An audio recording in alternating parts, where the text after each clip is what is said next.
Good morrow, good people. It's your girl Rhaenyra the Cruel back for another episode of the We Got Y'all podcast. Of course, I am not alone in my court. I am joined by my extremely wise counsel, cool ass Kyron, the great, the magnanimous, the joy of my life, Hey, my Lord. hey, Hey, Rich, what's going on?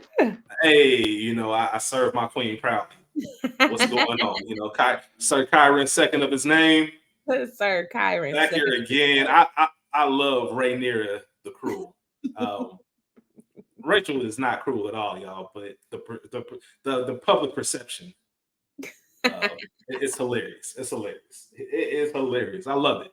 How you feeling, man? I'm feeling good to be here talking with you about House of the Dragon. It's always good to see you. I'm good. Always, always a pleasure. Always a pleasure. Nice banter before we started recording. For Just sure. catching up on our nonsense of lives. Bruh. Or excuse me, the nonsense in our lives, not For our sure. nonsense lives. That's the For best way to say sure. it. For But sure. yeah, always a pleasure. And no matter what's going on in life, I know that every week I get a chance to sit down in front of your grace and just talk some shit. And there's nothing I enjoy more. Nothing I enjoy more. So shout Yes. out to you. Shout out to you, Rachel. Always. Always. Yeah, and also shout out to everyone else out there. We Yes. appreciate all of you. Welcome to We Got Y'all, a television podcast. We don't do scene by scenes. We just have normal conversations about the things that we watch, and we are currently discussing, on an episodic standpoint, House of the Dragon season 2. We have discussed the first 2 weeks, the first 2 episodes, and here we are with episode 3, The Burning Mill. Looking forward to getting into it. There will be spoilers and explicit content. So if you have not watched the episode, please pause, go watch, and then come back to check out our conversation. We are on YouTube. We are also available wherever you listen to your podcast. So whichever your preference is, make sure to subscribe, to like, to share, tell a friend to tell a friend. If you're watching on YouTube, you see some new backgrounds. Let me pledge fealty to my queen, even though we are both sitting on an iron throne. This throne is hers. Okay, this throne is hers. It was just a cool background to use. So For I just want to sure. make sure that's clear right now. No treason Make in sure this you come. place. No treason at all. You know what it is. You know what it is. I'm riding. I'm riding. Sir Davos, all of them. Whoever the hardest riders, Brienne, all the riders that was on Game of Thrones throughout the history. That's how I am. I'm them times 10. You know what I mean? For sure. For sure. What's that? What's that? I know you don't listen to rap. That if we locked in, ain't no switching I know up. what Yeah, you know. that's Oh, I knew yeah, that. ain't no switching up. So you knew that one. Yeah. But make sure you leave comments as well. Join the Yeah, conversation. As we please. mentioned, if you leave a comment, we will read it on the episode. I know last week Mia left one, and we gave her a shout out. We got a Yeah. new one this week, Rachel. Oh, talk to This me. came from Spotify, which I think is our first Spotify comment that we might have Okay. ever received, or the first one I've ever noticed. Yeah. My bad if you left one before, but a Spotify comment from Sherry King. Okay. Hey, She Sherry. wrote, "What's up, Sherry? How you feeling?" She wrote in and said, "Amazing, hilarious, and accurate review. Thank y'all, and can't wait for future reviews." This is in regard to Rhaenyra the Cruel, our episode and our discussion of that. Um, if you follow Rachel and myself in our podcast space and the things that we've worked on, there are moments where we'll discuss how we're in the episode, we're in the discussion, and once we hit end, one of us, if not both of us, will kind of look at each other like, "Man, that felt good. That just Yeah. felt like a good natural conversation. Nothing was forced. We just kind of did our thing." And that's how last week was. Rachel said the same thing. For So sure. Sherry, your comment represents that feeling that we had. It just felt like a good episode. A lot of things to talk about. And as I always say, we're only as good as the content that we're provided. For So sure. shout out to House of the Dragon for giving us Yes. something good to talk about. Yes. And Sherry, thank you so much for listening and for your support, past and Absolutely. present. Thank you. Absolutely. We know that, hey, we don't expect much of anyone other than press and play. Even doing that is a blessing. We appreciate y'all. But if you go the extra step, you take time to leave a comment, share your thoughts, give us a rating, all of that. I can't tell you how much it means. And I know Rachel shares that same sentiment. For So sure. sincerely, thank all of you for that. And like I said, even if you're simply just listening and watching every week, we appreciate your loyalty to the throne. Absolutely. Thank you. Absolutely. I want to say this. I'll say this at the beginning of every episode, just in case you're just now tuning in. There are a lot of Game of Thrones podcasts out there, a lot of House of the Dragon podcasts out there. This is a large world created by George R.R. Martin. A lot of people, a lot of bloodlines, a lot of activities going on. We do not get too deep in the weeds. We kind of keep everything surface level.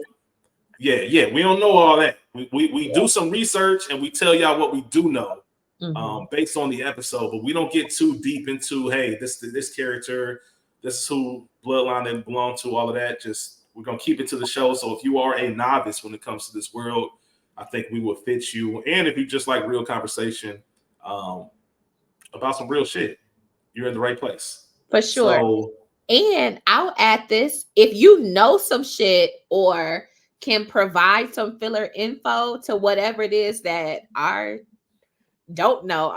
ignorant selves say, by all means, throw it in the comments, send us an email, throw us in the chat, throw it in the chat, something, let us know.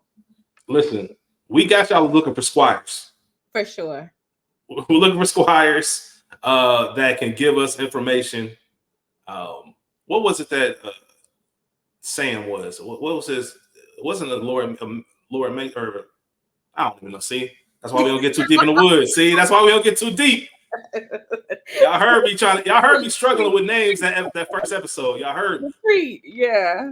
So that's why we don't do it. Let me just stop and let's stick with what we know. For sure. But nah, seriously, we appreciate y'all. As I mentioned, season 2, episode 3, titled "The Burning Mill," directed by Geeta Vasant Patel and written by David Hancock.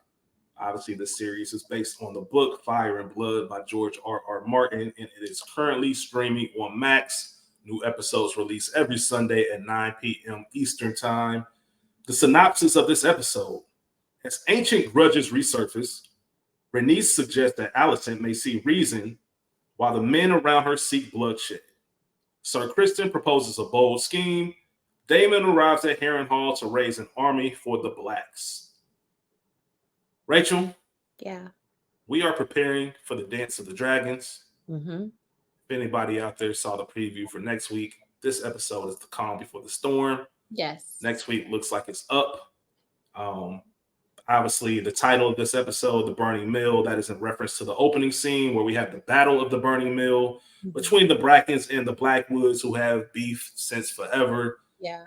Crips and Blood style beef. And go back, I think they said lost in time. There is no Kendrick. There is no Juneteenth that will unite these two. It is up whenever they see each other, and it's all about petty shit. But before we even get there, what were your opening thoughts about this episode, Rachel? Okay, I feel like I've said this now 3 weeks. I loved this episode. To your immediate point, it was the calm before the storm. I found myself doing a little more research just because I wanted to know who these people were. There's so much dialogue in this episode. I turned my subtitles back on because I just wanted to catch everything, Yep.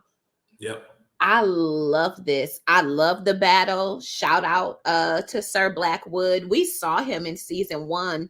He was one of the suitors, quote unquote, for Rhaenyra when they were looking to marry her off. And he's still young, but he was a kid back then. You know what I'm saying? Yeah. So was that the one that pulled the sword out and killed that dude that was making fun of him? Yes. Okay. Oh shit. Okay. We see he's about it. Like he been about this life, bro. Stop playing with me. For sure. He told that Bracken, I dare you, So I was excited for that. I was curious as to if we would see Daemon.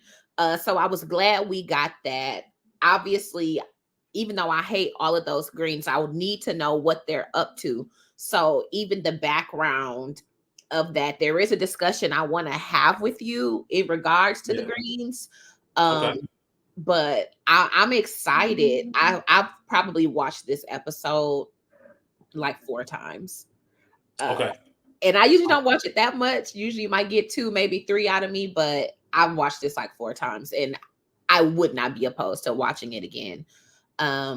Even the dare I say, after show or the director's cut, when you watch it directly on the app, it was informative. I was like, oh, okay, that's what I thought. Interesting, intriguing.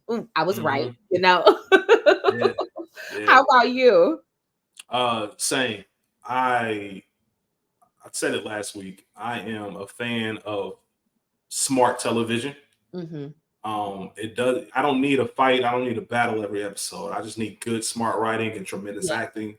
House of the Dragon has shown over and over that it provides that. Mm-hmm. I know a lot of people talk about it might be a little too slow or whatever the case may be, but I just don't see it that way. I mean, you're building up to something incredible. The rising Um, action for a reason.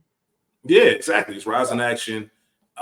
It's funny because I look and sometimes I'll just get a sense of what's going on, Mm-hmm. in the not Twitterverse per se, but just the internet as a whole. Mm-hmm. A lot more greens than what I thought. Maybe because I spend so much time talking to Team Blacks. There are a lot of more people who are Team Green than what I would have imagined. Hey, what's wrong with y'all? I don't know. I don't know what's wrong with y'all. Looking at you, Spike Lou. Yeah, Spike, you at the top of that list. But if you haven't already, drop what team you are with. I promise we're not. Well, we can probably shame you a little bit, but if you are Team Green, we really want to know, and if you can tell why. Yeah. I'm very fascinated to hear why you're a part of Team Green. So that's one thing that I noticed, and also the other one is people comparing this to Game of Thrones, which is I don't want to call it lazy because I get it, but these are two completely different series. And you have a full, complete series of Game of Thrones, 8 seasons, countless episodes. This show doesn't pull out all the stops like that. There are certain people that you feel drawn to. This is more so an observation. It's like a history lesson, where Game of Thrones felt like you were in it with them. But even now, I feel like I'm in it with them. For sure. And I'm loving every single moment of the show. So I'm really bewildered when I hear people say, slow burn or whatever. Nah, man, this shit is up. And the ones who love good prestige television love this show. Yeah. I too have seen those comments. And then I even saw today a discussion, quote unquote, of, well, it was a comment on George R.R. Martin saying, there's book canon and there's TV canon. So things are going to be different. So aside from it being too slow, people having issue with like the deviations from the actual book, but I feel like that's always to be expected. There's nothing, I've not read a book that the movie was just like it followed it to a T, Literally just watched, we talked about it briefly off the mic. What's the movie with Anne Hathaway that I was just talking about? Something of You. The Thought of You. The Thought of You, or something of that nature. Yeah, that's based off a book, and the ending in the movie is different than the ending of the book. So that stuff happens all the time. For sure. It is what it is. That's all I gotta say about it. I don't enjoy this for what it is because there's not a ton of great television now. I mean, there is, don't get me wrong, but HBO original, all the funding, everything we need for a good time. So I'm all in for it, and I can't wait to kind of get into it. I seen George R.R. Martin. That nigga was in the Summer Isles with them black women. That nigga ain't never finishing them books. That nigga ain't never finishing them books. That nigga found them sisters. Come on, and said, man. "Oh, this can wait." Did you see this picture, Rachel? No, he better get on back to Valeria. Nah. If you see this picture, I'm gonna send it to you. Oh Lord. You see this picture of George R.R. Martin in the middle, just cheesing from ear to ear. Got these sisters around him, arms around the whole group. Yeah, man. George is occupied. So y'all gonna take what y'all get. Don't ask for no revisions. Don't ask me to finish the series. It's up. You know what I mean? I done found the meaning of life. He said, "Here go to damn." Yeah. Find what you can. That's how we treated the finale of the shot. Like, here, damn, take this. Right. We done. Yes, I will marry you, Gina. Damn. Damn. Are you happy now? Yeah. But all right, Rachel, we're in the Riverlands to open this episode. Kind of a standalone sequence of the show. The scene is more so just to let us know, like, hey, it's up. This is the we talked about the first bloodshed being the murder of Prince Jaehaerys, and then we have last week's events that took place with Sir Eric and Sir Arik. there's a lot. Rhaenys is going to mention some things of like, when did this actually start? We'll get to that later. But this is as viewers, this is our first time really seeing two families that already don't fuck with each other. We really don't need a reason. Like, if the reason could have been as simple as, hey, you moved these boundary Oh, marks. yeah. You moved these boundary stones, bro. Like, so it's up from there. But on top of that, you mumbling under your breath. First of all, say that shit. Say that shit Say out with loud. your chest. Yeah, Yeah. say it with your chest. Like, don't walk away mumbling and then Mhm. turn around and then you realize, okay, then you declare for Aegon. I'm with Queen Rhaenyra. What's up? What's good? What's the word? It's up. What you thinking, Rachel?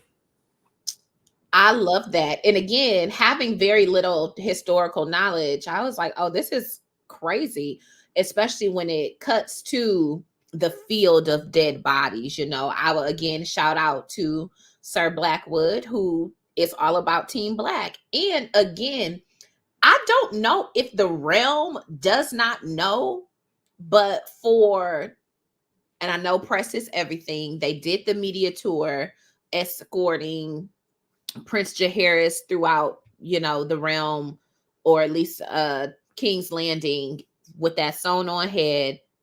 However,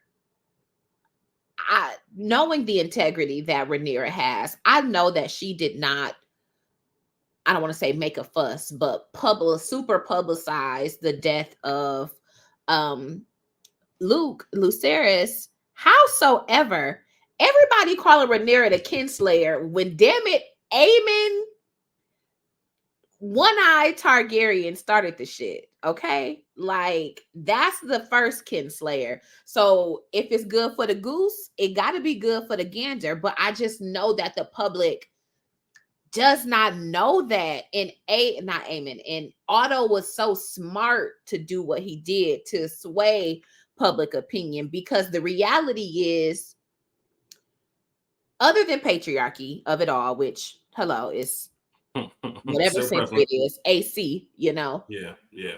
But if not for that, there's nothing to hate Rhaenyra about.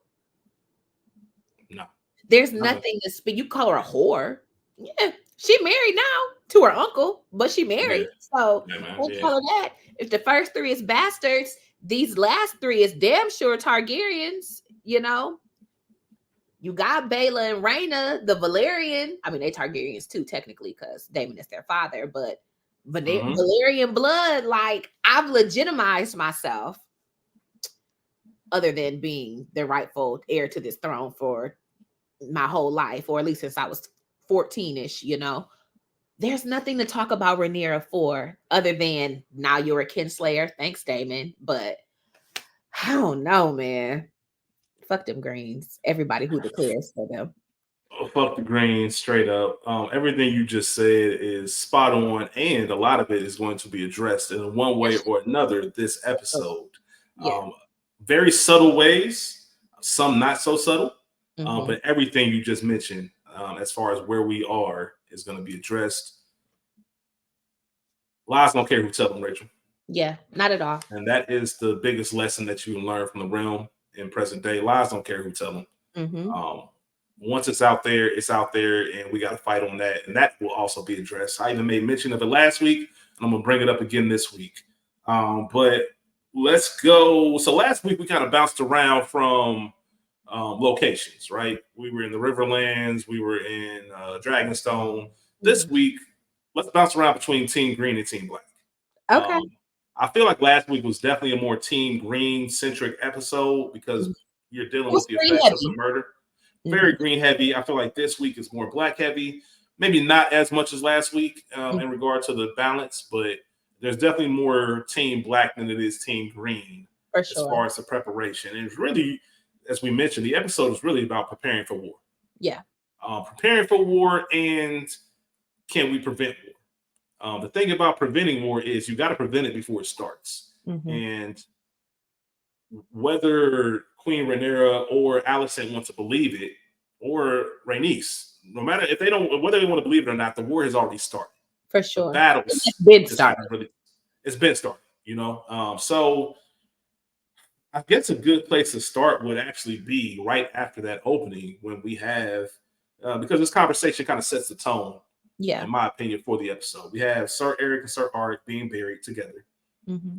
A And dignified, honorable burial. honorable burial. Queen Rhaenyra even said, I can't knock him for holding his oath. Mm-hmm. Right? I can't knock him for that. Like, that's what he took his oath to. I get it. Yeah. Jay I said, can't get mad at. Yeah, Jay said, fuck all that, man. What about the niggas that sent him? right. Like, it's up, bro. They try to get you in your chambers. Like, nah, we're not letting this slide. We letting way too much slide. You said it greatly last week. The Daemon influence is heavy. Yes. Yes, it is. Yes, But it not is. only the Daemon influence, as we learned this episode is a lot about men reaching a point where all they want to do is see blood. Mm-hmm. Mm-hmm. Like, it doesn't really matter. And that kind of goes into, Rhaenys walking to Rhaenyra and telling her, Sir Otto Hightower would have never allowed this. And we know that he wouldn't have, because we saw his disgust for the plan last week in his scene with Aegon and Sir Kristen. So we know he would have never allowed this. Last week, I made a reference to The Wire, which, if you know me, I'm going to use any chance I get to reference The Wire. And I talked about this scene with Slim Charles during the Stansfield Barksdale beef. Rhaenys gave the opposite of that speech. All right, so I'm going to read the quote that Slim Charles had in The Wire, and then we'll talk about what Rhaenys said. So Slim Charles was on the side of, once again, in the theme of this episode, as men, we here now. So it's up. Like, we're not thinking logically, we're not thinking rationally, ain't no truce. Like, we already here. So Slim Charles told Avon, don't matter who did what to who at this point. Fact is, we went to war, and now there ain't no going back. I mean, shit, that's what war is, Once you win it, you in it. If it's a lie, we fight on that lie. But we gotta fight. Pretty much just saying it don't matter. And that's what Rhaenys was saying too. It really doesn't matter how we got here. Slim Charles is on the side of, hey, we got to keep going. Where Rhaenys is on the side of, hey, we still have a chance to stop this. Yeah. Because she's looking at it from the perspective of, okay, if you want to look at the latest thing that happened, sure. That's a mark against them. We have reason to go after them. But, was it when, and Queen Rhaenyra even said, they usurped my throne. And Rhaenys said, but did it happen when a baby was beheaded, or when Aemond killed Luke, or when Luke took Aemond's eye? We're at the point where none of it will matter. Yeah. War's here. You need to talk to Alicent, because she came and saw me after your dad died, and I know she don't really want this. That is your best choice right now. We learned that Alicent has sent a raven, and Rhaenyra's like, man, fuck that raven. I ain't trying to open that. I don't care about nothing she got to say. For sure. I appreciate that you read that Slim Charles quote. And to your point, it's not just what Rhaenys said. It's also what Lord Strong said in regard to the Brackens and Blackwoods. And it's also quiet as it's kept, or not so quiet as it's kept, what Alicent said to Rhaenyra at the end of the episode. None of it matters. We hear now, and it is what it is. We're in it. When you said, when you were talking about Rhaenyra or Rhaenys, I thought that you were going to liken her, because I wrote down that they are so similar. And I think I said it previously. And that is why Rhaenys, aside from Rhaenyra being her cousin, I think that's why she fucks with her, because they are very similar, which we learned in this episode is that they are both similar, not to Viserys, but to King Jaehaerys, the conciliator, who was Rhaenys' grandfather, who was supposed to pass the crown to her. And I think what we see of Rhaenys in this episode in particular is her being mindful, or coming to terms with the fact, we know that she's made peace with not being named the heir over Viserys. We know that. However, I do think that there was a little still bubbling under the surface, not the desire that Lord Corlys has, but just there's always something in you. But I think she recognized, maybe finally in this episode specifically, that if she had been named heir to the throne, we would be in this very same predicament. at her turn. You know what I'm saying? So I think there is a level of calmness, relief that it's not you who has to navigate. I'll assist, but I'm not really in the hot seat. You know what I'm saying? And then there is guidance and wisdom that comes with Rhaenys, just because she's seen it all.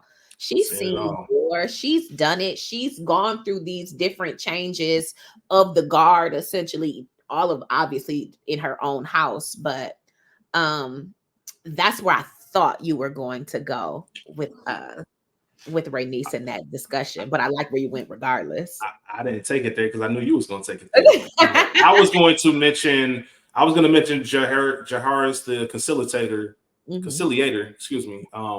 Once we got to the council meeting. Okay. But it's the same thing. I mean, I'll say it now. It's the same thing. You are very spot on. They are very similar. They share a lot of similarities, obviously both being women, both being passed over for something that was theirs, or felt that was theirs, and just not standing for none of that shit. Like, I don't care who you are or what you thought this was. This ain't it. I love the fact that Rhaenys looked at everybody and said, like, don't forget whose crown she wears. Like, not like my granddaddy. And he reigned longer than anybody, including Aegon the Conqueror, the one that everybody liked to sing the songs about. All of it. So he was the wisest. He was the one that had this up. So I don't want y'all to forget that's whose bloodline she is, and that's who she reminds me of, because I see that in me as well. For sure. But also, go ahead. I was just gonna say real quick. Also, the end of that scene, she was spitting bars, because that was an important part that Rhaenyra needed to hear. No war as hateful as one between kin. No war so bloody as one between dragons. As we mentioned, as I said, the queen, the sling. I keep saying, it don't matter. The Slim Charles quote: "Don't matter who did what to who at this point." That's where we are in the House of the Dragon world. So I'm telling you, if this is where we going, this is a civil war between family, and we both got dragons. This shit's gonna be ugly. Like, there might not be any survivors. For sure. So keep that in mind with your next decision. Yes. What I was going to say was, now, mind you, Rhaenys had to drop that bar on them today, or this episode. Last week, she already gave them a mind yourselves. Yeah. I am worried about Rhaenyra in this council. You know what all right, so the council comes on screen, and Rachel, I promise on everything. We're talking about Team Black, everyone, if you're keeping up. I did the Tommy Davidson Breakfast Club. Who are these niggas? Please, I need to know. Who are these niggas? Who are you? Yeah, I'm not sure. I know that they said it in season 1, and I guess we could do the research to go back and find out. But I don't. Yes, these men are eager for war. We saw that last season. We're seeing it now. However, are y'all just ready for war because you hate the High Towers, or do you really truly support Rhaenyra and her cause? I don't think so, and it's making me nervous for my girl. It's the former. For my sake. Yeah, it's the former. It's not the latter. Yeah, they don't care. They're not following Rhaenyra because, and here's why. They mentioned it's time to pull out the dragons. You know, and Queen Rhaenyra definitely tells them, like, they're going to be expecting that. They're going to be thinking the same thing. Dragons are just going to beget more dragons, and it's just going to get ugly quick. Like, we need to win this world war with armies. And as she's explaining, one of the guys starts laughing. I say all that to say, if that was a man sitting at the head of that table, there would have been no chuckles, no hee-hees. And that's why Rhaenys shot that look over. For sure. And that's another reason why I love Rhaenys. See expressions. I ain't got to say shit. I'm going to look at you and let you know, hey, shut the fuck up. Yeah. Like, bro, like seriously. Like, seriously. Stop playing. And you're so right, because it's crazy. As much of a doof as we know Aegon to be, they would never laugh in his court. You see what he did to Thailand? Come on. Is the heir to the throne causing a bother to you? But sometimes you humiliate people. Get this nigga a horseback ride. Yes. Hey, listen. I'm not here to play with y'all. Yeah. Sometimes hey, listen. That's what it is. The council is undermining her. It's very clear. Mm-hmm. Undermining her, even suggested that, hey, given the temperature of things around this parts, why don't you go ahead and go into exile a little bit, just lay low, and we'll go ahead and take care of everything as a distraction, just in case anybody comes. Like, nigga, you think I'm that dumb? You don't think I know what you're trying to do here? You're trying to take over the council? You're trying to prepare for this war without me? Treason. That would be treason. You're fortunate that you didn't take it further. That part. Because if you say another word, I promise you, you'll be in the dragon pit tonight. They don't know Rhaenyra got that dog in her. They don't. And I think my girl is about to pop out and show niggas. They think she's still grieving. They think she's still in that. I only got 4 words to say this episode. Nah, we passed that. Yeah, way.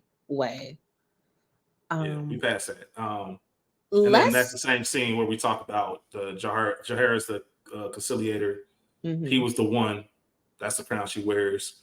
Rhaenys made sure everybody remember it. Hey, while y'all laughing and kikiing, like, stop playing with her. Like, that part, because to be a conciliator, he was a mindful, cerebral person. I do want to talk it out. I want to figure out what we can do, because clearly he also was, I want to say war adverse, but he was not jumping head first into attack mode. Like, let me figure out what I can do. Let me negotiate. This is the art of the deal. Let me see who I can talk to make some shit shake before it goes left. Yeah, no real nigga wants to go to war. It's a necessity. It reaches a point where I have to. That part. Right? That's what you pushed me to this. But nobody wakes up saying, oh, I'm ready for it. Maybe a battle here and there, but war, like when you know there's gonna be some casualties, ain't nobody trying to go for that. And I'm gonna be real with you. Casualties. Yeah, and I'm gonna be real with you, Rachel. Every time I hear a new name or get mention of a new king or a former king, I'm like, come on, Max, come on, HBO, just go ahead and green like that series too, because I'm trying to see all the history. Yeah, give me. I'm trying to meet all. I'm trying to meet Aegon the Conqueror. I'm trying to meet Jaehaerys the Conciliator. I'm trying to meet everyone. Like, just go ahead and green light all of this. Like, Baylor the Brave. Who is that? This past weekend, I went to go see A Quiet Place Day 1, which is the origin story for A Quiet Place. Give us the official origin story. The first king, all of how Westeros. Give us everything. I would be here for it. I would totally watch that. So we talked about Rhaenys. Let's stick with Rhaenys and jump into her and Lord Corlys, the richest man in the 7 kingdoms or Westeros, wherever he the richest man at. But they're so cute. They're so cute, Rachel. I love them, but now I got a side eye for Corlys. Okay, so let's talk about it. I have a side eye because, yes, love on your wife. We know that you are the sea serpent or sea king, whatever he talks about, whatever his title is, the Lord of Driftmark. Yes. Howsoever, when we met him in season 1, you were so geeked. You was in denial about Rhaenyra having his nature. So you were geeked for the union of the Targaryens and House Valerian. Rhaenys warned your ass that it was going to go exactly how it went, because she knows her son and knew that her son had his ways. Wink, wink. And also in last season, we saw him when Luke took Aemon's eye. For me, that was the first time he was really, really, really on the black side, Yeah. Then we saw him when he was returned from being lost at sea, bedridden, and Rhaenys had to tell him, like, he was tricky on Rhaenyra, and Rhaenys was like, nah, she the only one with a little bit of sense. She's the only one keeping us out of war, holding shit down. Okay. So then he declares for her. In this episode, in the first 2, yes, he's on Team Black. He's setting up the blockade. He's trying to get his boat back ready. Howsoever, in this particular episode, The Burning Mill, he and Rhaenys are sharing an episodic sweet moment per usual. Yep. But then Rhaenys brings the concept or the idea of the heir to him. Yeah. And we know that he had the dagger for Luke, who's no longer here. He's gone to glory. So next in line would be Joffrey. And Rhaenys says, what about Rhaena? Rhaena is Baela's twin, actually has Valyrian blood. Right now, Rhaena doesn't have a dragon, again, because Aemond stole Vhagar last season. Vhagar was her mother, Laena's dragon. Corlys, who knows all of this has happened, is like, fuck all of that. Fuck both of them, low key. They ain't got no dragons. They don't know shit about the water. Fuck all of that. But you knew that when it was gonna be Luke. Luke ain't know shit about the sea. He said that he's what, something about turning green, but you basically seasick every time y'all have to go from Driftmark to King's Landing, And Rhaenys is like, yo, it's still in the bloodline. These are your only two options at this point. Your brother is dead. I don't know what the rest of House Valerian is. Ain't no cousins that we've seen. Right. Very well said. That's spot on. Not sure what Lord Corlys was thinking, or where his mind is, or what your backup plan is. Like you said, Rachel, these are your two options, and let's just call it what it is. Joffrey ain't got your blood in him, my nigga. Like, by name, sure, but we know what it is. So I thought it was kind of brilliant for Rhaenys to bring up Rhaena, because, like you said, she's got our blood in her. She ain't there yet, but she can get there, and they both young. And she could marry anybody, and we can get that Valerian back popping. We can get it back popping. We can get it up. Like, so I don't understand what the issue is. Yeah. It just seems like he's very hesitant. I don't know if it's because of what happened in season 1, him being laid down for a while. If he's just not hesitant to get back in the war, if he's just undecided on where. I don't know. I don't know what it is. I don't want to speak for Lord Corlys, but he seems very hesitant on what he's trying to do. It doesn't make sense to me. It made me think that he's not as down for Rhaenyra. I think he don't fuck with them high towers. No, he don't. He don't fuck with anybody. Yeah, he ain't fuck with Daemon like that, But again, he was power hungry. His ambitions were in the way. So now I'm wondering if his ambitions will come back into play. And how does that fare for Rhaenys and Rhaenyra? Another wire quote from Marla Daniels. You cannot lose if you do not play. Yeah. And that's where I see Lord Corlys right now. I ain't fucking with Team Green. Like, I'm not going over there, but I'm not gung-ho to like raise my flag for Team Black either. I'm really looking at this situation as how can I like survive in advance? Like, how much can I lay low? Because as we mentioned last week, they were that scene was the only scene where it looked like they were at peace. Like, when I say they, I mean anyone in the entire realm. Seems like everybody else is like stressing, fretting, and they was laid up in bed just chilling. Like, look, man, let's just stay clear of all of this as best as we can and see what's left after all the ashes or all the dust settles and the bodies are turned up. All of that. I think that's exactly what he's feeling. So I think he's on the mindset of like, listen, we don't play, we can't lose either. So let's see what happens. And I think the fact that he sees Rhaenys is much more of a rider than he is when it comes to this. I think he wants her to like, hey, calm down a little bit, like relax. Because she even told him, like, I don't know how much longer she can go without you by her side. Yeah. The way her counsel is acting, like she's going to need you eventually to be in that council and really like make sure your presence is known and your support is known and shown to everyone, because your name said something, your word means something around here. And Lord Corlys is just like, we'll see. I got a side eye for that nigga.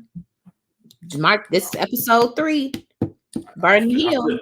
For some reason, I feel we're gonna have more side eye. For some reason, I feel like we're gonna have more side eyes before all said and done. I love to be wrong, but we're gonna see. We gonna see. Well, nigga, we gonna see. Let's talk about let's switch over and talk about the other council. Okay. Where Sir Kristen Cole is late to his first council meeting as hand. Late to his first council meeting. Not wearing the hand pin. Crazy. Places is on his chair. Mm-hmm. When it was announced last week, the first thing I thought was, how is this going to work out? Which one of these duties are you going to take more seriously and show more reverence to? Yet to be seen. But as he's showing up to his meeting late, he's noticing the new knights. And if it's wartime, I don't want none of y'all on my side. Y'all are a bunch of dipshits. Y'all are a bunch of goofies. He was disgusted and walked in the council meeting, apologized for being late, but I think we hired some new knights. We had to replace the ones we lost. The last one, needlessly, some might say. Baby, they was whacking him in that meeting. Do you hear me? Bro, what the fuck was you thinking? And why didn't you bring none of this up when we had our last meeting? Why you have to wait till after and then share it with the king? Sure, the king, we ain't questioning your judgment, but you see where that got you. Right. Let me ask you, what did you think of the looks that the new and old knights were giving to Kristen Cole as he sauntered into the council meeting? I felt like they weren't fucking with that nigga. No, they definitely not fucking with him. But it could be for a number of reasons. A, the king hired us. Like, we the king homies. This is the same dipshit crew that was hanging out with Aegon when he was on the Iron Throne and Blood and Cheese went to go kill his son. Like, this is the same dipshit crew. They're not saving you from anybody. But I think they look at it on some like, bro, everybody in the realm knows that you're the one that sent Sir Arik over there to get him killed. Like, and that's your first impression as the hand. And man, you're making a terrible impression. Alicent even said, your plan was trash, bro. Yeah. It was haste, it was uninformed, it was trash. Everybody's giving them shit for it. It's also this thing of, so I remember I worked a job, right, in retail. A lot of people have retail jobs. Never. And you would not have lasted a week in retail. I will tell you that right now. Hell no. My goodness. It would have been entertaining, but you wouldn't have lasted. For those who have worked retail, us common folk, small folk, as they say in the show. If you ever worked retail management, all right, so you start at one store. All right, I'm working at Fallen Timbers. Then they say, all right, you're gonna go to Franklin Park. All right, you're gonna manage the store at Franklin Park. The reason they do that, the reason you don't manage the store that you worked at, is because everybody in there worked with you. They knew what it was like when you were an inmate. Exactly. You know what I mean? You were an inmate, and now you're trying to run the joint. It don't work the same. You get them side eyes like, nigga, I was on them same lunch breaks with you, doing the same trash, doing shit we weren't supposed to be doing. Ain't nothing you can tell me about doing my job correctly, because I'm gonna look at you like, nigga, get out of here. Yeah. I think part of that with what he's done with his decision with Sir Arik, and then the other part is how you get that hand, like how you like this happened in a small room with 3 people. This wasn't no big announcement. Like, what you doing for the king? Then like he felt so comfortable. And we'll get to Alicent's brother and what he said. Yeah, Gwen. I have it written down, but that name's so weird. George, stall us out, bro. Dwayne would speak. Yeah, Gwen. But yeah, I think that's part of it. I am still of the belief, and I said it last week when Sir Arik was like, "Where were you?" to Kristen Cole. I believe that some of the other white cloaks do know what's going on between he and Alicent, or at least have some suspicion beyond what happened with Aegon, Otto, and Kristen Cole. Like, I think that the side eyes are abounding. Just like Larys got them whisperers, they got them too. Like, what's in them dark light? Everybody know a little bit of something. Even if they don't know it all, they know a little something. Rachel, how many times in college did we just knew shit? That don't mean we care. That don't mean we digging. That don't mean we're ever gonna comment on it. But we know. For sure. I know. Sure. I'm never gonna say a word about it, but I know, my nigga. Yeah. And that's exactly what this is. Like, we know what's going on. It's low key the worst kept secret in the Red Keep. Yeah. The only if your daughter Like you careless enough to have your daughter bust in on you? Are you just not expecting somebody like if? Don't get me started. Go ahead, Rachel. What were you gonna say? I was gonna say the only people who don't know is Aegon and Aemond. The people at the table, and Aemond low key probably knows. Aemond don't know. He would kill Christopher. He don't know. You think so? Yes, because they are bonded. Even though, again, what's in your heart has got to come out. So in episode 1, where Kristen was defending Alicent against Aemond, he was telling his business, but Aemond didn't pick up on that. He just thinks whatever, you know what I'm saying? Because he got a block with Alicent. Clearly, we know he got mommy issues. We know he's a fucking weirdo. Da da da da da. He don't know. Aegon clearly don't know. Helena knows clearly, but Lyris knows. Them workers know. They know everything. Yeah, the workers. That's where it is. That's where it is, and that's why I said when as Sir Lyris, you putting your own people in here. Looking funny, like that's a tricky move. Lyris. Yeah, Lyris, man. We'll talk about him for sure. Yeah. In the council meeting, just a couple of quick notes that I want to point out. Obviously, they're strategizing for war, who to call. We'll send a Raven to Lord Tully. Call your uncle or your brother Darren. Mm-hmm. Because Darren keeps getting mentioned, which makes me believe we are going to see Darren this season. We got to, even though we didn't know he existed last season. But right, okay. We know his dragon is almost of age to fight to go to battle, and they can go ahead and take over Riverland, which everybody's looking for Riverland. That's the key to this war. We heard it last week. That's what everyone's focused on. That's what Daemon's focused on. The whole nine. Tylen said his twin brother has an army of Casterly Rocks, so they're really gearing up. There is no discipline. There is no organization in the council. We see the effects already of Sir Otto leaving and what it looks like now. Even if Sir Otto is as simple as a Rhaenys type of figure, exactly, they don't have that, and you can tell it's a night and day difference. So Kristen comes up with an idea that they want to take the Riverlands. Another quick decision. We saw what the last quick decision got him. Alicent resists, and that nigga Sir Kristen said, man, fuck what you talking about. My king, what you think? Crazy. Yo, poor Dornish ass. Are you fucking kidding me? You gonna play me? This is what happens. Alicent is a MAGA mom. Y'all think these sons you think these sons won't turn against you? Your partners and husbands and sneaky links, they will. They fucking will. Ask me how I know. I know why the cage bird sings. And Alicent is so taken aback because, nigga, what? It is not the first time he's low-key tried her in public. That nigga said, fuck what you talking about. You way too comfortable. And again, you showing your slip. Or a white cloak, no pun. Because a regular white cloak would not do that. Even if you are the hand, it's because you have a relationship with me outside of being queen consort and whatever the hell it is, queen dowager, you know? Because you fucking. Yep. And it's one thing when you Sir Kristen Cole, when you know everybody looking at you funny, because you made that fuck up, like he's irritated. He's visibly irritated. You can see that. Obviously, when he asked Aegon about what's going on and what he thinks, Aegon's down with it. He wants Aemond and Vhagar to go. Obviously, now we need them to protect the city. Aegon wants to come with Sunfire, his dragon, and really wreck shop. They talk him down from that. Aegon has a Kendall Roy moment where Aegon is saying, I'm as fierce as any of them, trying to convince himself just as much as he's trying to convince the room.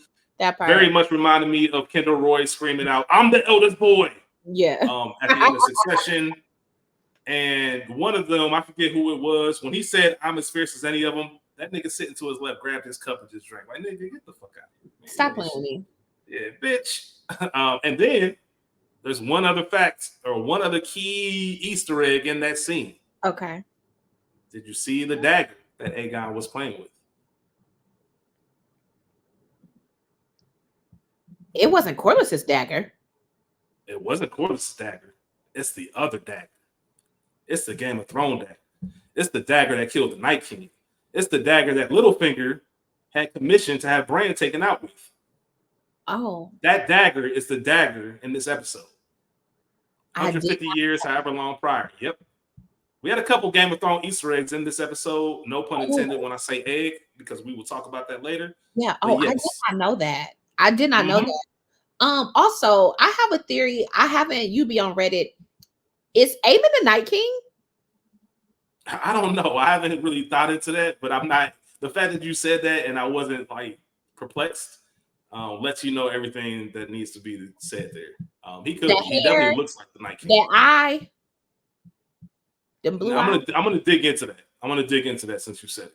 Yeah, I feel like he is evil ass. Yeah, he evil as hell. Or Daemon. Oh. Who Aemond wants to be. Yeah, I would say Aemond first. Aemond seems like it, but Daemon could be because they're the same nigga for real. Yeah. They're the same nigga. Yeah. But yeah, I thought that was a cool Easter egg for those who didn't catch it. That is the same infamous dagger that caused so much chaos in Game of Thrones. Also the same dagger that killed Littlefinger when Arya whipped it out and slit his throat. Hopefully does not spoiler alerts. I'm hoping that if you're watching House of the Dragon that you already watched Game of Thrones. My bad if you haven't been caught up. At least shit went off. Because I watched House of the Dragon first. House of the Dragon made me watch Game of Thrones. Yeah, I feel like after season 1 you would have went, and went back to watch Game of Thrones. But yeah, that's pretty much that council and Team Green, excuse me, fuck them. But where do you want to go next? There's a lot of events that take place in this episode. We talked about Sir Gawain. I was going to say we can stay there. We can stay there for now. In the court, everybody's preparing for battle. Out in that courtyard, we see Kristen Cole come out with his stupid haircut. But Alicent is talking to a stranger to us who we learned is Gwaine Hightower, her brother. Definitely they fucking too, or were, wherever he was at. Something was there. And in this world, you can't put it past people. It's not weird for siblings to be fucking. Yeah. Definitely a weird chemistry there. If I could even call it chemistry, an energy there that was not just brother sister. I'll say that. And Gawain, he meets Kristen Cole. Book readers, comment. Let us know where he came from. I think they said where he was, but I didn't get the impression that he was introduced to Kristen Cole in this moment, right? So the last time his character was mentioned or maybe even seen was in like the pilot episode, like season 1. It was at the tournament. Okay. It was at the tournament, but as from the viewer standpoint, it's our belief that they are just now meeting each other for the first time. One would believe they would have met at that tournament, but for the sake of the show, they're meeting for the first time here. Okay. And you can definitely tell there's some shade. First of all, how you got my daddy job? 3 months of traveling is crazy. Crazy. It's crazy. If I'm traveling anywhere for 3 months, I'm sitting down for at least 3. I'm not turning right back around and getting back on this road, man. Fuck y'all. Yeah. No wonder he was so eager to stop at an inn and get entertained because, bro, all I've been doing is traveling. Like, let me chill. Yeah. Definitely some shade in regard to, should I call you my Lord Hand? It's crazy how my pops served 3 kings faithfully. And then all of a sudden, as I get here traveling, when I left where I came from, my pops is still the hand. Yeah. When I get here, he's not. Looking funny in the light. That's all I gotta say. You of such meager means. You're lowborn. You ain't supposed to be a hand. Yeah. How did you get this? How did you get here? There you go. That's the $1 million question. I spoke earlier of Kristen playing in Alicent's face. So here, still in the courtyard, he asked for her blessing. it was clear, if anybody is watching, that this is a funny little thing. And yes, they tried to be discreet, but if I pull my handkerchief from my bosom, this is an act of love. This is something, not a term of endearment, but an act of endearment. If I'm giving you this handkerchief, not some random shit from my bosom, from my heart, From my left titty. from my left titty, I'm giving this to you out in the courtyard for all to see. Shout out to Gwen who peeped it, noted, like, got I'll your. bet. I think something comes of that. Mm-hmm. Or does it come from that? Because as they ride out to go on Sir Christian's dummy mission, Yeah. we see that Sir Gawain still not showing no respect to Christian Cole. Him and the Knights are traveling. They're out in the open. Cole is, like I said, it's a tough time getting some respect. Gawain wants to go to that end. He wants to kick it. He wants to get his, he want to get his rocks off the whole nine, bro. Yeah. Depending on how we'll lead tonight, depending on the wine is, we might lead tomorrow. Like it don't really matter for me. And Sir Cole instinctively realizes something wrong with this picture. I'm looking up in the sky, seeing some shit that's moving and ain't supposed to be moving. There's only one thing in the realm that will be up that high, causing that kind of distraction. Yeah. And I'll be damned if we don't see Baela and Moon Dancer. Shout out to my Rhaenyra, you said what? Shout out to my niece, daughter. Hey, yeah, shout out. Hey, listen, shout out to Baela. Even though Rhaenyra told her, keep your distance. Fuck that. I see action. Nigga. I'm about to see what's going on down here because it looked like y'all plotting and not on my watch. Yeah, that's Daemon Targaryen's daughter. Not on my watch. It still had some of her mom in her. Because I did not say Dracarys. I could have got y'all asses. I just wanted to see who he was. I just want to talk. I just want to come outside. I just want to talk. That's it. Yeah, man. Shout out to Baela for showing that restraint because she hates these niggas too. Like, let's be clear, not just for Rhaenyra's sake, but for all the teasing, all of the background drama between the cousin, uncle, niece, nephews, for Gwen to be highborn, and I'm assuming probably grew up around the castle, his fear was obviously more than Kristen. So it was interesting to me. Yes, this is a dragon, and I'm facing sure death. He was crying. His reaction was strange to me. Yes, I'm about to be knocking on death's door, clearly. But where was all that bravado? And is it just that I'm about to die? And so fuck it. Man. Don't nothing make a nigga act. Don't nothing make a nigga act right than being chased by a dragon. Yeah. Cole was fearful, this is a dragon. But he wasn't crying. It's still fuck that nigga. But Gwen, wherever you been for these 3 months, like, did you really see some battle? Obviously not with dragons, because the Targaryens and Valerians are the only ones who have them. But it's about to get thick, and you are going into Black territory, essentially.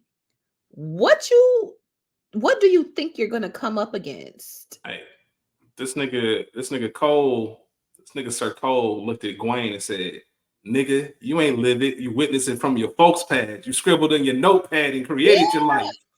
Like this ain't all that tough talk you talking." And so I seen how you really acting. And here's the thing, and this goes back to the original point we were even making. Cole bought himself some respect and alliance, may you say, because Gwen gave him his props. Like, job well done, whatever he said. Cole gave him the, hey man, this is what we doing. We got to move in the forest. We got to move at night. No fucking ends. But on the flip side of that, Rachel, Gwen seems like the type that'll bitch up in a moment like that, but he can also turn real quick on Sir Cole. Like, yeah, you saved my life, but that was a long time ago. Like, fuck you. Like, he seems like the snaky type. Like I don't see him like pledging loyalty to his cause. He looks like the snaky type. Yeah. You got my daddy job. It's some funny shit with my sister. You saved my life today, but tomorrow is a new day. I still don't fuck with you. But thank you. I'll listen to you on this shit, maybe. Yeah. Maybe. But right now I'm beholden to you. I don't know. Yeah. I don't see that as a real alliance. Mm-hmm. Baela obviously reports back to Rhaenyra and says, listen, I saw Sir Chris and Cole. I saw some knights with them. Looks like they trying to scout for armies. It's up. These niggas working. I'm just letting you know. Like, it's time to get into it. I guess that can take us because there are a few minor things that we need to talk about, but given the word of that, we can go right back to the Black Council. Yes. And they are worried with Baela's news. And for real, they bitching. They bitching up. Now we know it's confirmed because at the beginning, there's no sightings, no nothing. Now it's confirmed that they are moving. Some of them want to leave. Yeah, Raven's been sent. I want to leave. I want to go fortify my home, my castle, all of that. They point out that Harrenhal is the target, which, you know, we need to make sure Daemon cool. That's the one they need to worry about. And they keep mentioning unleash the dragons, unleash the dragons. And we obviously have Rhaenyra pretty much looking around and saying, listen, I appreciate y'all thoughts. I'll let you know. Like, I ain't about to just jump out the window, but I just thought that was interesting. Once again, we talked about our council earlier, but they are ready to not jump shit per se, but really just looking at everything like, oh man, like it's really wartime. I don't know if I'm ready for it when it's at my doorstep. Did you take it like that? I didn't feel like they weren't ready. I think that they are ready. They want to shed blood. We want to attack. Like, other than let me fortify my house. If you don't send a raven to somebody to go fortify that shit, like, who's there watching it now? Right. Because what is you being able to do? They want to fortify the. Yeah, all right. You have a point. You have a point. That I still don't think that they're ready for war as long as we have the dragons unleashed. Yeah. That's what they're relying on. You have dragons. Our job right now is to convince you to use those dragons. So me, my peoples, my friends ain't got to go to war and we ain't got to die. Right. That's their game plan, but it ain't going to work like that. But I don't understand what's being lost on them is that them niggas have dragons too. They ain't thinking. Fuck them. Fuck them. They ain't thinking. The look, though, that Rhaenyra gave Baela when she said, well, it wasn't that much of a distance. This is her niece daughter. Bitch, and you hard-headed like your daddy. and you just lost my baby. What are you doing? And very matter of fact. Like, very like, I know what you said, man. If I didn't do what I did, you wouldn't know this information now. So what you want to tell you? Right. There's no remorse for it. It is what it is. I ain't, you told me, and she said it too. Like, that was a Daemon line. You told me not to. You told me not to engage. I didn't engage much. Yeah, I didn't engage much. I got a little bit lower than what you wanted me to, but shit happens. It'd be like that. Who it was? I wanted to see what was going on, but that was it. Do you want to go to Malaria or Rhaena? Is it Malaria or Mysaria? Mysaria, sorry. When you talk about Rhaena, you talking about.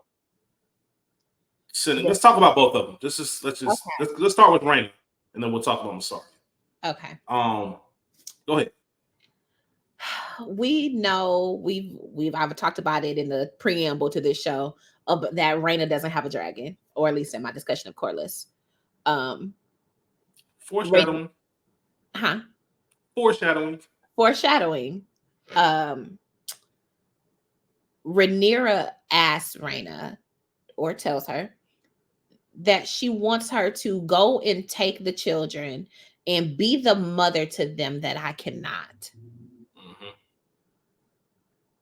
She asks her to take the small children to a cousin who has requested a dragon for this, write to somebody else, see if they can keep y'all like let's make sure it's on the up and up.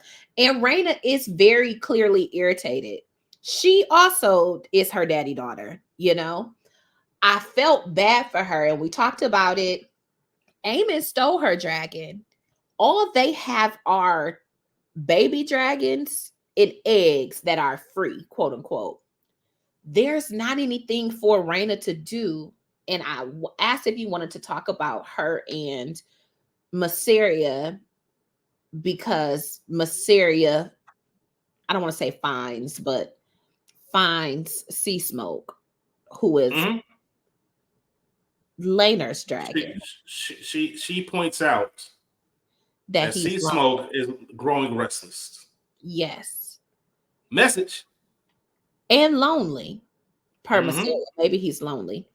I didn't is Sea Smoke Daemon's other dragon, or is that you had it right. Dragon? You had it right. No, that was yes, that was the mom's dragon. No. Vhagar was Laena, the mother's dragon that Aemond took. Sea Smoke, I believe, is Laenor's dragon, Rhaenyra's first husband, they uncle. Or Baelish. Yes. That is what it is. And I'm double checking. Yes, Laenor Valerian. They bonded. That's who bonded. Yeah, Laenor. Yes. Okay. I don't understand why they didn't give Rhaena, or how she didn't bond with Sea Smoke. Not sure. I think in the original series they might have discussed how that whole thing works. I think there's a certain maybe even a moratorium period. Yeah, you got to sing to the dragon, but shit, it can't be, because Aemond went and scooped Vhagar up damn near right after they buried Laena. Yeah, I don't know how that works. Once again, as Rachel said earlier, if you are more well versed in this world, hit us up. Let us know how this works. We'll give you your props and your credit on the show. We'll just explain it a little bit further. But that's a great point. That's a great point. Rhaena is peeved by all of this. For sure. Like y'all trying to little nigga me. Because I don't have a dragon, pretty much. And she even mentions, like, hey, what about my sister? I need Baela here. Oh, because she has a dragon. She knows a fighting dragon, absolutely. And then Rhaenyra tells her, like, we need you to make this sacrifice for us. There's always the person that has to do something they don't want to do. Or maybe they're overqualified for it. And I'm not saying Rhaenyra's overqualified for this, because, like, what are you going to do in war? But you are more useful to us doing this than you are staying here and prepping for this battle or this war that's coming. They have a nice moment as they're heading out. The sisters have a good moment. Rhaena is obviously upset. Rhaenyra, as you mentioned, tells her that you're responsible for reminding Lady Aeryn about her pledge. We told her we'd give her a dragon. She might have assumed it was going to be a fighting dragon. It ain't. No. We're going to give her Stormcloud and Tyraxes. Yeah, man. We give you the babies. Stormcloud and Tyraxes, we're going to give you them. They will be, they'll grow. So this isn't their permanent size. But more importantly, as a consolation prize, we're going to give you these eggs. 4 eggs, Rachel. 4 eggs. 3 of them end up belonging to Daenerys Targaryen. So for those out there who did not pick up on that Easter egg as well, those are the same eggs. It was confirmed by the director and multiple people. It was in limbo, but they went out ahead and confirmed that those were Daenerys' dragons. The red egg was Drogon, the yellow egg was Viserion, and the green egg was Rhaegal. So yeah, shout out to that. Anytime we can get those tie-ins, I thought that was dope. We know what happens with that and what happens with them. The last dragons of Westeros, 200-something years later. So that makes Rhaena the last rider. Yeah. Sounds like it. We'll see how that goes. Now, Rhaenyra meets with Mysaria. Mysaria is that person who doesn't know the etiquette and rules, and she's just unapologetically herself. Like, I saved you. I would think you wanted to reward me. How much does a queen life cost? Yeah, how much a queen life? How much does that shit cost? Because as we alluded to last week, the only way that murder was prevented to Queen Rhaenyra was somebody had to tell. And we saw her say, "Hold on, give me a moment." So off screen, she ended up telling someone, "Hey, there's some funny stuff going on. We find this out." Queen Rhaenyra go ahead and thanks her for it. I want to place on your court, which is not a small ass. Right. You saved my life, but you want to place on my court. All right, man. For me personally, Rachel, it's a no. Knowing your profession and what you do, that's a little too close for my liking. I don't need you that much in my business to be selling or spreading to whoever. You might talk a good game about you want to do bad things to the high towers for what they've done to you. I don't know about nature, man. Like, you just gotta, you could stay here. Yeah, you can stay here. Place in my court. Hey, listen. Robbers rob. That part. That's what they do. That part. Don't ask a robber. Don't ask a thief why he steals. That's what he does. Your reputation precedes you, man. I don't know if I can have you that close. To be on my court. Like I said, that's different from the council, but that's still too close for my liking. Yeah. I know the struggles of the small folk, and nobody has shown us mercy the way you've shown us mercy. So I want to pledge my loyalty to you. Sounds good. I might even believe her a little bit. Yeah. Still too close for my liking. I ain't going with it. And then obviously the most important thing of that scene, as we mentioned, see Smoke riding around. Rhaenyra says he's getting restless. Sorry says maybe he's lonely. Once again, foreshadowing. We discussed that already. Anything else that you want to mention about Mysaria? Mysaria? I might be messing it up. At this current juncture, no, other than we know later on, Mysaria gives Queen Rhaenyra the tip that Daemon, he traveled there by water. There's so many fishing boats, like you can get in that way. And I like that she said to her, you would be surprised that no one pays attention to women who aren't dressed as the queen or for the attention of men.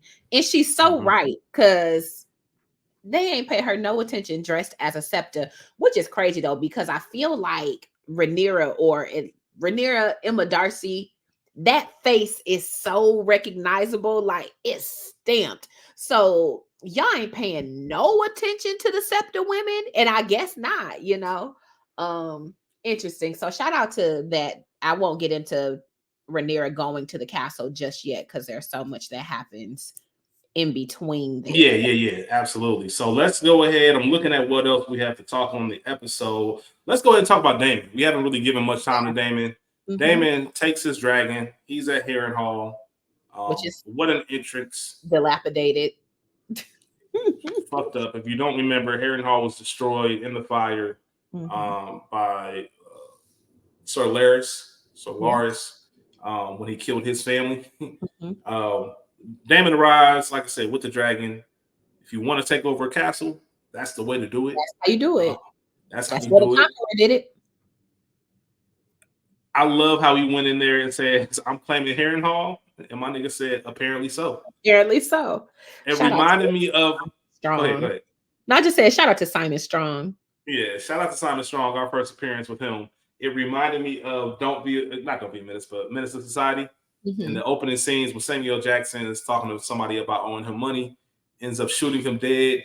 And AJ Johnson's character said something like, "Damn," and then that nigga Samuel Jackson pointed the gun and said, "Nigga, do you owe me money too?" He said, "Hell nah, but here you go." Like, I don't want no smoke. I don't want no problems. Yeah. So he quickly, bent the knee. It's yours, bro. You got it. Matter of fact, I don't even like this politics shit. You got it. You got it, man. Whatever you need, you better. You hungry? You hungry, bro? We got some venison, got some peas, man. We ain't got no red corn. My bad for that, but everything else we need, we got it for you. Daemon is still hesitant. Yeah, he's not eating that shit. Yeah, you ain't about to poison me. Yeah, that's how you get a dragon rider. You're gonna poison me up out of here. Sir Simon obviously tells him, "Hey, you are welcome here." What about Lord Larys, excuse me. He pretty much said, "Man, fuck that nigga." Like, if he calls him Larys Clubfoot, ain't welcome here. Clubfoot. Clubfoot. That nigga ain't no kidding to me. Like, fuck him. We done denounce him. Don't you find it funny that in a place similar, if you want to look at it from the States, a place like Seattle, the Pacific Northwest, it's always cloudy, always raining. Even in the summertime, we got trouble starting fires. Yeah. Ain't it crazy that a fire started here and it happened to kill his family? Right. We don't think he had nothing to do with that when we think about what he does for a living, all of that. So he's Daemon is just filling it out, making sure that, hey, I don't want no snakes in the grass. I want to make sure all of y'all are bending the knee for real. We see that very quickly. And Daemon says, look, man, y'all got 40,000 swords and a castle. We need to fix this castle up. We need all these people. And Sir Simon pretty much tells them, like, listen, bro, like, who 40,000, yeah, them niggas battle. Like, I don't know if you know, but the Brights and the Blackwoods, yes, go see the field. Them niggas, it's up. It's up with them. Them 40,000 are down drastically, and that beef, that answer's lost in time. Who knows why they hate each other, but it's never gonna end. That's just what it is. When one of them sees the other, it's up. It's up every time. That's how we can call it. Yeah. Something very important about Daemon in this scene. He's mentioned about wanting to meet with Lord Tully. Yeah. And they're saying, hey, he's sick. My man can't even hold his vows. He's weak. Chain of command, my nigga. It don't matter what condition someone's in. If that's the position they hold, that's who we're going to go see to talk about. Yeah. I'm glad that the Crown and the Dragon are here to remind you of that. So just in case y'all want to get out of line, that's where it is. The Greens made that same note of Lord Tully. So we see everybody has the same mind. They too plan to go take Harrenhal, not knowing that those 40,000 men under that army are non-existent at this current juncture. Another thing in that scene was, I don't want to call it a Black Witch, but we saw you right with the Witch Queen. The Witch Queen. Alice Rivers. Okay.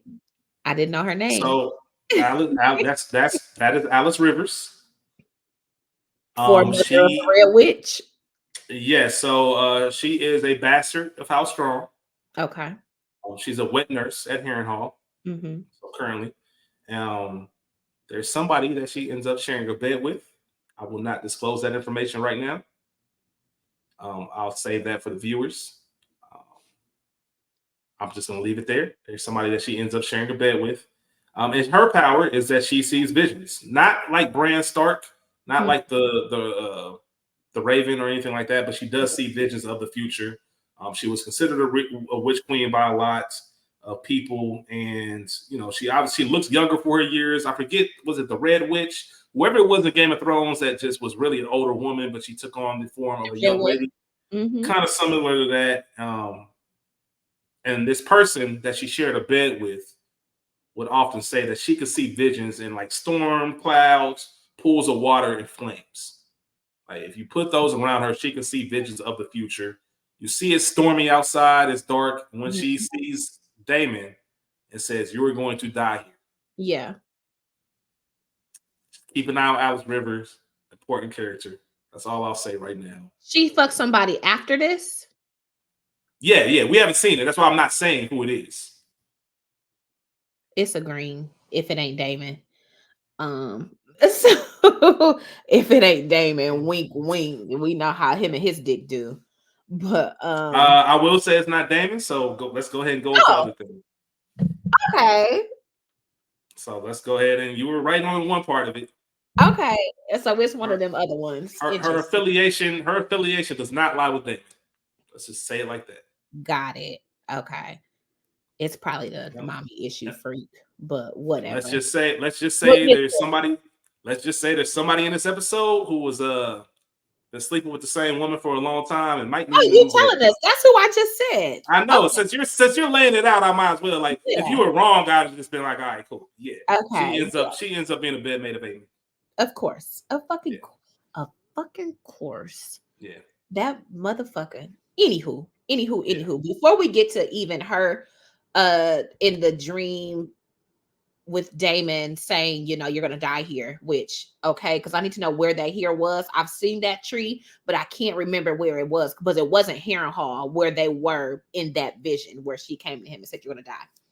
But I want to talk about the vision Daemon has of seeing young Rhaenyra sewing Prince Jaehaerys's head up.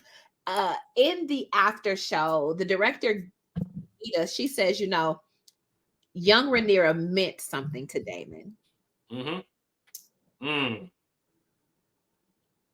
We talked, dare I say, ad nauseum last week about Rhaenyra and Daemon's relationship, her being a child when he groomed her, into now becoming her uncle husband to save House Targaryen in the ways of Aegon the Conqueror when he married Visenya, his sister. I am very curious on your thoughts of what that meant to you. For me, it felt like before even hearing Gita talk and the after show or director's cut, it felt like this is the Rhaenyra that Daemon could control, had power over, even though they both were prince and princess, but just in a lineage of deference. You know, I'm the uncle prince, even though you are the princess and heir at this point.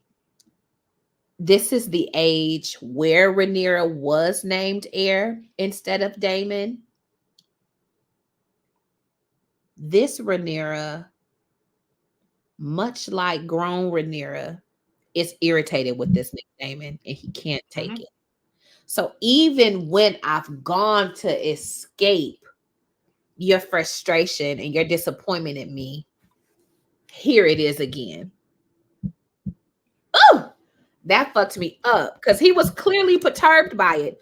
Not just this image, but she means something to you. This Rhaenyra means something to you. And you pissing her off now, like you did then. It's just who you are. A nigga who pisses Rhaenyra off. Go ahead. Always coming and going, aren't you? I have to clean up afterwards. That quote juxtaposed with sewing Jaehaerys' head back on, direct effect of Daemon's decision and Rhaenyra being blamed for it, having to carry the weight of it. It's right there in your face. To me, I got that the demise of Rhaenyra is going to come from the hand of Daemon. Not directly, maybe, but indirectly. Something that you do is going to fuck me up big time to the point I can't come back from it. You know, niggas always get to be Bobby Brown. Women always get to be Whitney. And that's kind of what it is, right? I could be completely wrong. Like I said, I don't know the books. I've looked up certain things for people we haven't seen. That's why I knew about Alice and things like that. Yeah. But I don't skip ahead and know. So I have no idea what's to come of all of this. Okay. Or the fate of Rhaenyra. But that's just kind of how I got it. It just makes sense. Rachel, you always say, like, these niggas never get what they deserve. It always falls on someone else. Yeah. And we see over and over. I do love what you said about there's a reason we saw young Rhaenyra. Shout out to Millie Alcock. Yeah. Reprising that role. It's weird to talk about, but what they shared was something that it was only for the two of them. Yeah. And I think it's very specific, as we saw in the fight that they had last episode. It's very specific to that young Rhaenyra. That's the one I can control. You're the one I had in the brothel. You're the one we crossed some lines with when we knew. You know, remember Viserys told, like, nigga, you have ruined her. You have spoiled her. Like, nobody's gonna want to marry her now. And you doing it in the public? Like, bro, what are you on? Yeah. I feel like that's the only Rhaenyra that Daemon can take a look in the mirror for and really think about his actions. If what I'm doing is what Daemon does to hurt current Rhaenyra, I don't think he really cares that much about. What he does in the form of young Rhaenyra, think makes him look at everything a little bit different. Mm. We don't really see Daemon shook that much, but he was shook in that dream. And of course, I'm not gonna lie. If anybody comes up and tell me that, I'm gonna die here. Like, I'm gonna be shook too. Yeah. But all of that. This to me felt. I'm sorry, I didn't mean to cut you off. No. I was done. It felt like the first time Daemon was semi-remorseful for the death of Jaehaerys, of Prince Jaehaerys at this current juncture. But I had a aha moment. I don't know if you heard me gasp. I just thought about it. And we consider all of the foreshadowing, and I may be crossing roles. But is it the septas? What's the difference between the septa and the sacred sister? I don't. Because I feel like the sacred sisters also have on that same headgear and robe situation that the septas wear, and they are the ones who sewed Prince Jaehaerys's head back together and who handled Viserys's dead body, and so essentially all the dead bodies. And then I felt like maybe is this a foreshadowing of Rhaenyra in this role, which we later see in the dress to go and talk to Alicent. I don't know. You might be on something. Okay. I know they're all involved in the faith. Yeah. That's what they call it, the faith. Mm-hmm. I'm gonna have to look some more stuff up on that. I believe it might be called the Silent Sister. Silent Sister. Yeah, the Silent Sister and the Septa. I don't know. That's a great question. I'll do some research on that to see what else we can find. But you might be on to something. Okay. Very interesting. All right. So the Silent Sister tend to the dead after a battle. Mm-hmm. There you go. Silent Sister would do that. The Septa, I think, are more of like religious figures, like your nuns. Okay. But yeah, Silent Sisters specifically tend to the dead after battle. Yeah. Get their bodies ready, all of that stuff. So, Interesting. I feel like they had on the same shit, but I very well could be wrong. You could be. I don't know. Like, I could be right. You could be right. Because so was it a Septa? So if we go back to Game of Thrones and we talk about exactly, that's exactly what I was going to. Yeah. The difference is they can talk. They ain't got to be silent. Hey, listen, this is a House of the Dragon review, but every time I think about that scene, I think about I don't know how much money the actor who played Cersei got, but man, that woman came up and hopped hood in her face. Hell nah, y'all got me fucked up.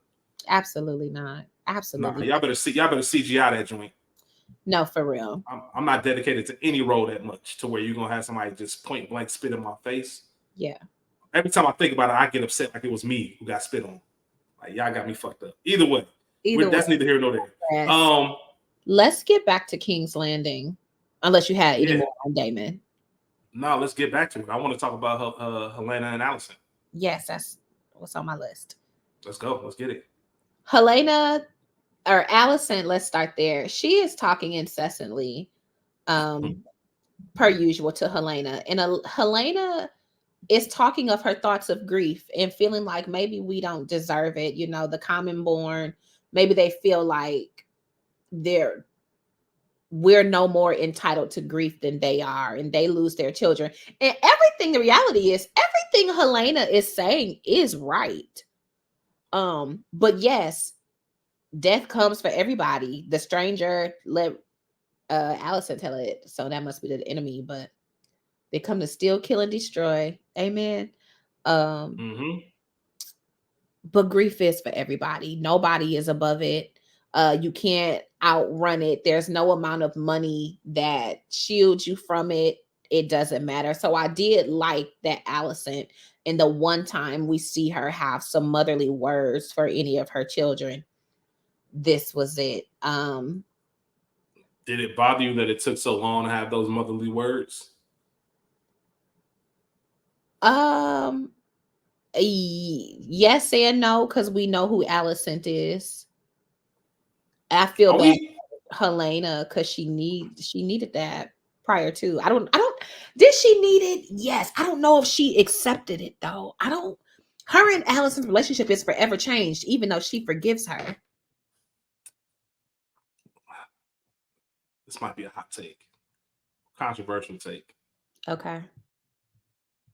Do we not give Alicent enough credit For what? for being more remorseful than what we might think, or more caring than what we might think? Alicent said, "Yeah, I love Jaehaerys, but I'm more worried about you." What is she remorseful about? She said she got caught. She not Not in that sense. I just mean it as a whole, like just in general. Is Alicent? That's what I'm saying. Is Alicent better than what we think she is? no. The answer could be no. I just don't. I just Answer want to. is no. Rhaenyra Okay. told that bitch last season, now they see you for who you are. I see her. Okay. All Just right. as I know these niggas, I know these bitches too. And Alicent is one of them bitches.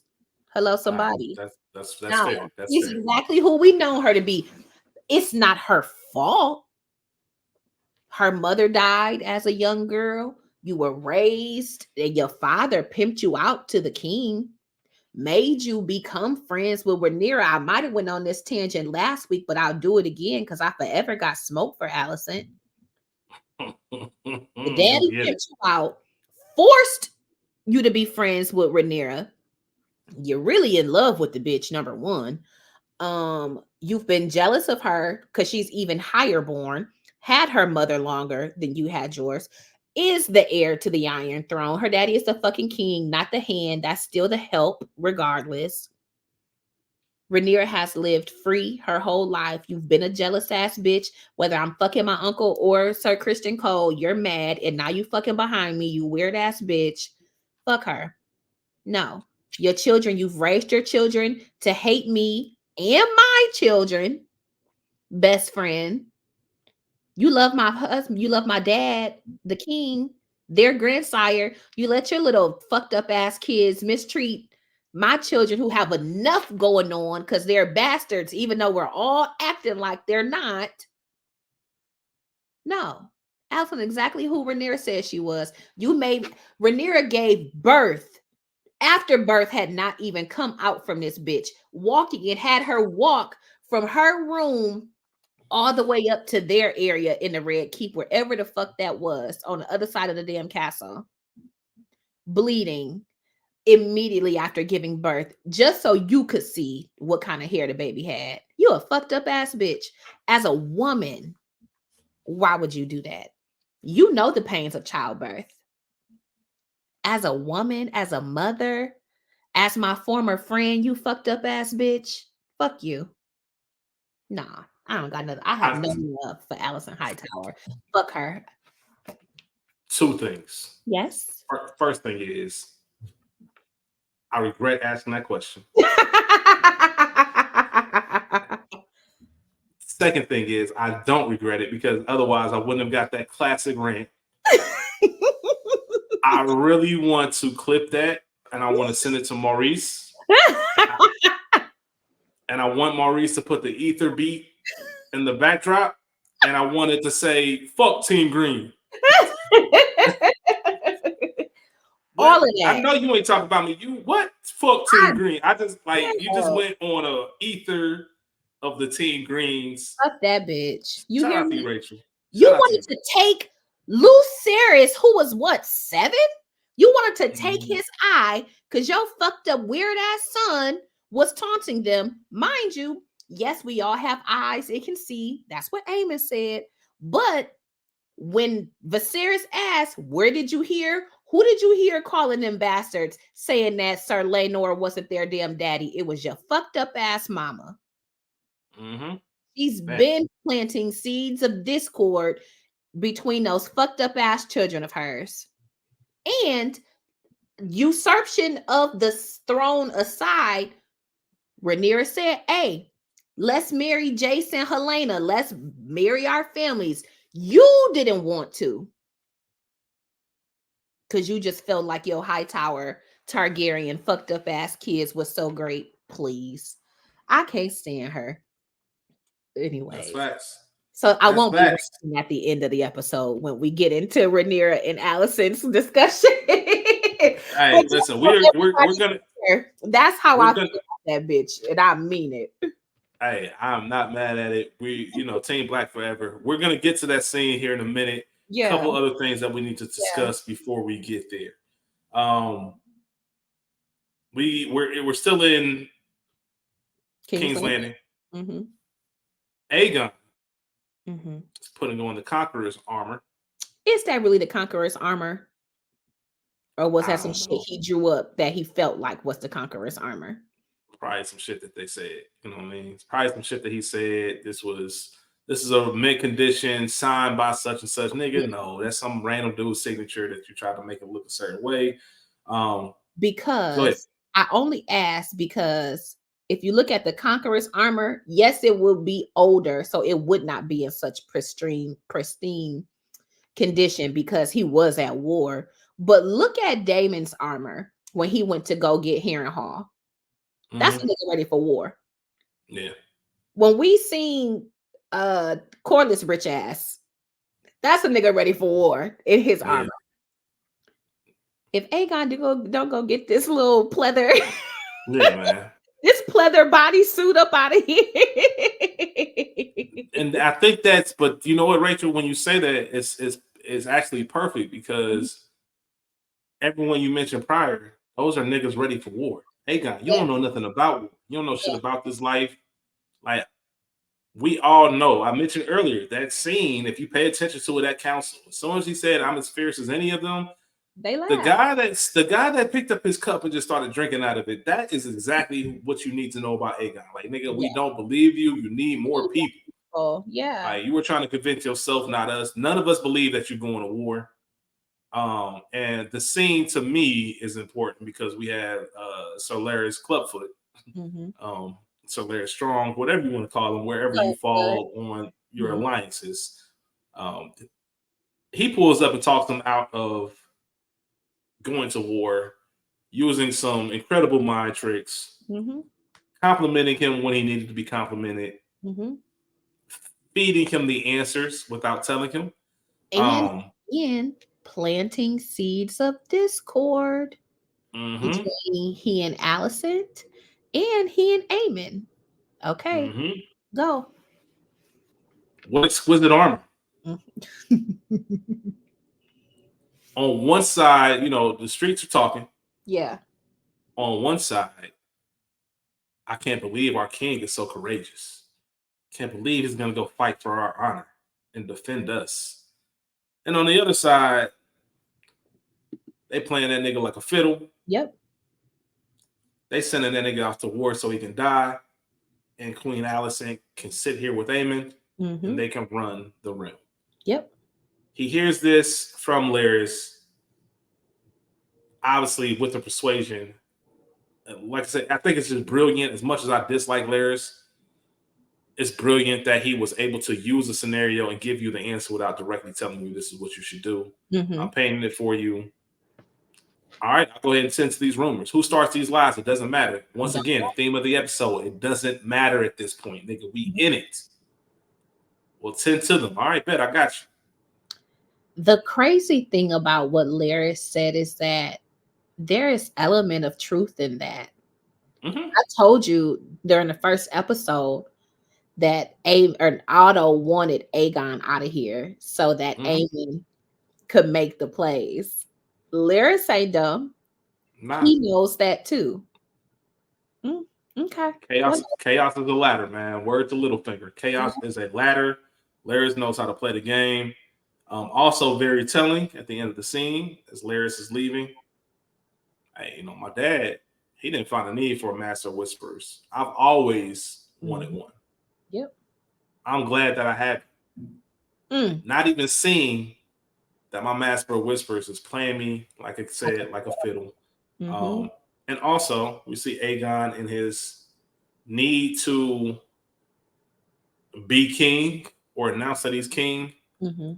His flunkies are talking about one of the squires. They never had their dick wet. It's about time. Since you're not going to war now, why don't you come out with us? That's what we're doing. But you pledged chastity. They started laughing, and that nigga gave him a look like, nigga, I'm not playing. And he just needs people around him that he can control. And he gave him that smirk right after. And of course, we see him out and about. And I guess that can lead us into the brothel. Let me pause you, because I felt like that sworn to chastity, it wasn't an admonishment, it was a bewilderment. What are you talking about? But now you sworn to chastity. There's that. And I felt like it's again foreshadowing. Alicent and Sir Kristen Cole, the other white cloak, sworn to chastity. That's busting your mama down. I feel like that's a breadcrumb to the unraveling of their not so secret relationship. Because now Aegon knows y'all be fucking. That's a great pull. I never thought of it like that, but that is a great pull and a great way to look at it. Very interesting. Speaking of chastity, Aegon out on the town, but before we get to the brothel, yeah, we got to talk about Ulf. We got to talk about Ulf. We meet this new character, who we've seen. Yeah, we definitely seen him. But we get a little bit of one-on-one time. We get to learn a little bit more about him. Claims to be the bastard son of Balon the Brave, which means he's the bastard brother of Daemon and Viserys. Also, his grandsire is Jaehaerys, who we heard multiple times throughout this episode. And he mentions being dragon seed. Do you have any idea what dragon seed is? Or did you look up any information on it? I just assumed you meant Rhaenyra and them. Daenerys and them. So dragons, yeah. So dragon seed is an actual term. All right. If you identify as a dragon seed, that means that you are either a Targaryen or a Valyrian. And you're a bastard, pretty much. Fathered in the Blackwater Bay region. All right, so it's very specific. Fire and Blood, the book, that's kind of where all of this takes place. There are 3 people, 4 technically, that we've met already who are dragon seed. Ulf is the last of these 4 that we've formally met. Okay. I can go ahead and say who these dragon seeds are. Just tell me. Hugh Hammer, the blacksmith. Oh, okay. And then you already know the other ones, Rachel. Adam and Apple of Hull. Okay. So just for everybody out there, I said last week, we keep seeing Hugh. We met Alan and Adam. Very small things right now. They are going to play a big part in all of this by the time it's said and done. That's why they're introducing these characters slowly but surely. But just remember the term dragon seed. They all share that sentiment. Even though they're not necessarily related. That is a term used for bastard children of that region who have Valyrian or Targaryen blood. So I just want that everybody to keep in mind. That's the whole point of this scene, to kind of introduce someone like that and to introduce those jewels such as dragon seed, introduce his bloodline. It almost, and Rachel, I don't know what your thoughts were. Did you believe him when he was telling the story? Did you think he was just running game? Oh no, I believed him to be lying. I think that, and maybe I did do a little digging, and so I already thought he was lying. But a lot of other people seem to think that he's lying as well. Not about not being dragon seed, because that obviously he is, but about where his lineage comes from. There was talk on the Bird app that maybe he's not Balon the Braves, but one of their sister's bastard children. I'm 100% with you. Okay. You might have some of this blood running through your veins, but you ain't Daemon, brother. Yeah. You ain't the serious brother. Like, I don't know about all that. Like you said, sister, as we know, Jon Snow. That's the sister. Right. You know what I mean? Like it seems like one of those situations, not necessarily like you came directly from him. Yeah. I don't know. We'll see. But obviously, you definitely don't have the fortitude of Daemon, because as soon as Aegon walks in, you nut up. You go out of your way to say all hail the king. after he already called Rhaenyra the true heir to the throne, the true queen, and then Jacaerys the heir. And now here comes your other nephew, all hail the king. Can't You trust these niggas as far as you can throw them. Everybody Pick a side and stay there. that Pick a part. side and stay there. Aegon comes in, buys around for the whole place. Obviously leaves drunk, goes to the brothel, trying to get this squire, a little bit of act right. And first and foremost, before I move forward, I got to read you a text that I received on Monday, Rachel. Okay. Shout out to Chaz, man, my dog, my brother. I've mentioned Chaz before, and Chaz is one of those people where we'll talk television. Yeah, you know what I mean. We'll talk television, we'll talk movies. No different than the same I do with Rachel, just on a much smaller scale. So I had no idea. He sends me a text randomly and says, "Yo, have you seen episode 3 yet?" And at this time, I had seen episode 3, but I only watched it once. Yeah. It was late on Sunday. I'm like, yeah. I texted him about, I watched it last night, but I need to watch it again. I'm thinking that my man's is about to try to talk about some of the stuff we talking about on this episode. Who is this person? Who is that person? What you think?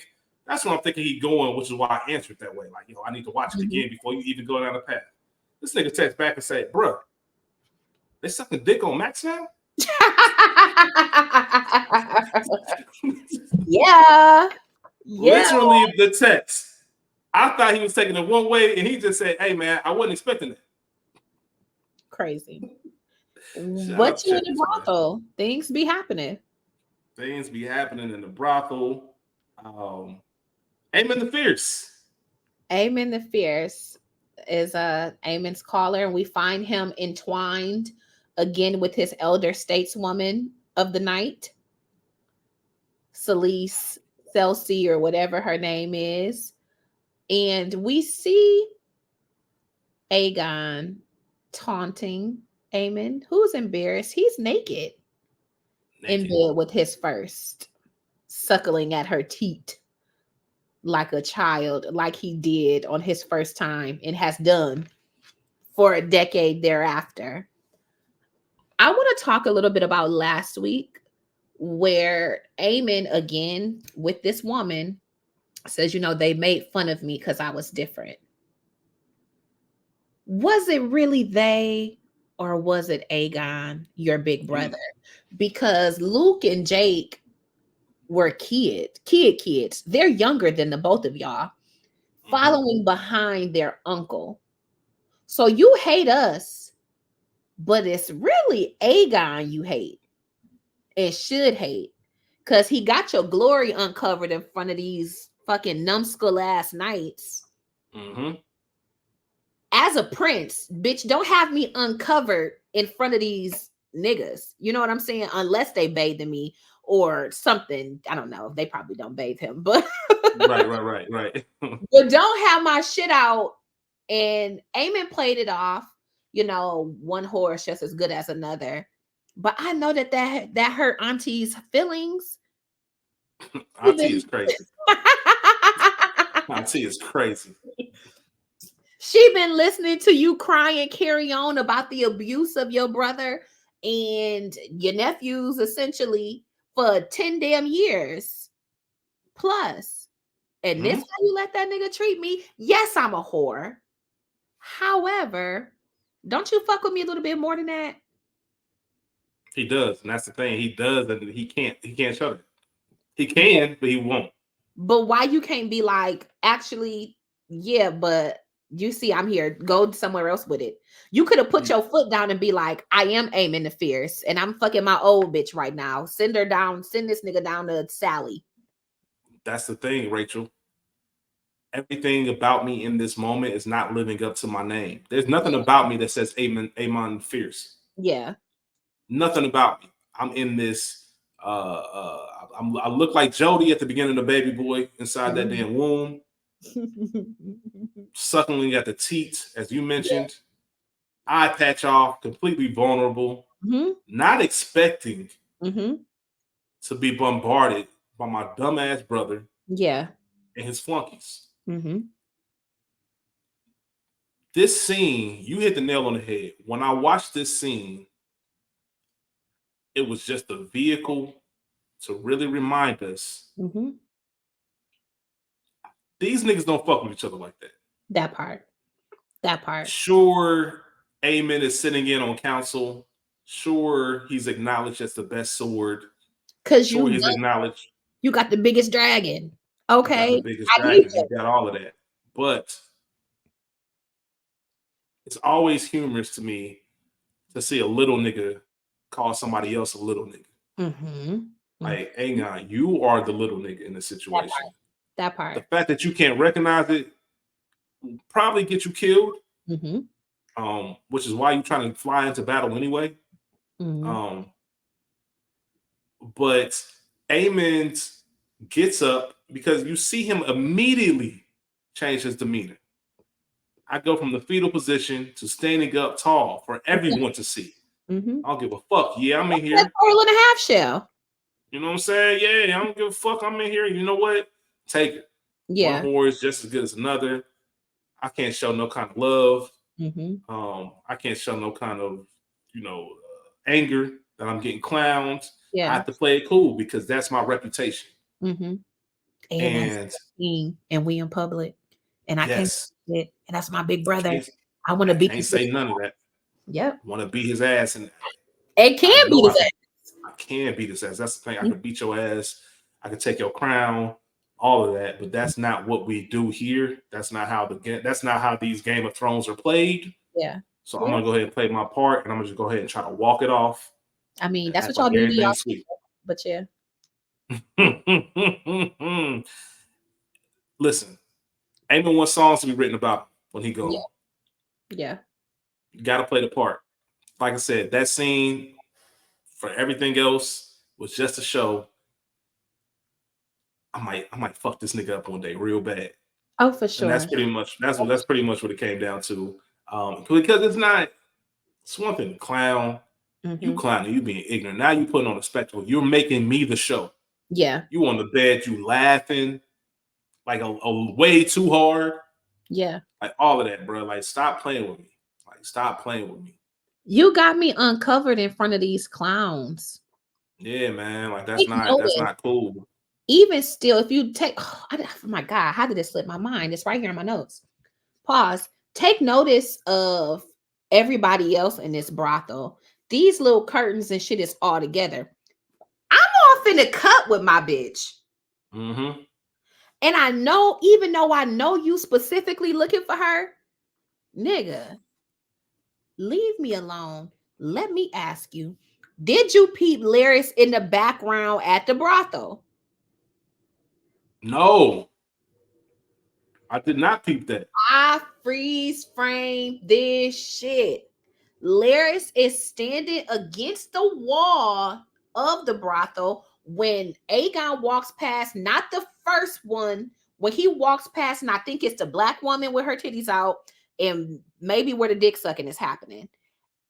Larys is up against that wall talking to a woman who I assume is one of the people that he hired to work in the castle since he replaced all of Alicent's workers. And I didn't think about it, but I wrote it down too. At the bar before they get to the brothel, the waitress who is serving off in that crew is the same girl who Aegon raped in the castle and Alicent made drink the tea in season 1. That's the same girl. So when he smacked her ass, that was intentional. That gasp of breath, because this is a woman who has been betrayed and abused by the crown. Damn, Rachel, you own it. Okay, eyes open. You own it. Yeah, I need to definitely make sure I'm paying attention to every single frame. Yeah, because I missed that. I knew that the woman meant something because they wouldn't just casually show her reaction like that and not put that together. So thank you for that. Because that's incredible call out that you just had. Shout out to that's why you're the queen. Yeah. Come on, you see the throne. Definitely. Shout out with swords. It's a chair with swords on it. Did you have anything else to say before we get to this No, final that's it. scene? All right. Something's gonna happen with Auntie Elsie or whatever her name is. You said something gonna happen with her? Yeah, something. She gonna end up doing something. I don't know what, but I feel like maybe she gonna make Aemond pay, and that's gonna piss him off and set him on fire because this is the only source of nurturing and motherly love that he gets, and also some dick sucking, whatever else they do besides the nurturing, or the family play. That's probably a kink. I don't know, tricky, but I don't know. Let's move to. I guess we've been in King's Landing, but let's get to the keep or to the castle. To the set. Yeah, we're going to the set. Yeah. So we see. So Queen Rhaenyra had mentioned at the beginning of the episode when she's talking to Rhaenys that Alicent had sent a raven. She had no desire to read it. We see a small scene where where the Queen does open that letter. Mm-hmm. We have the green seal on it. We don't see what the letter says. I mean, we see a little bit, but it's not the full letter. It cuts out. We already mentioned Queen Rhaenyra talking to Mysaria and wants to know, hey, how does Alicent move? Like, I need to get to her.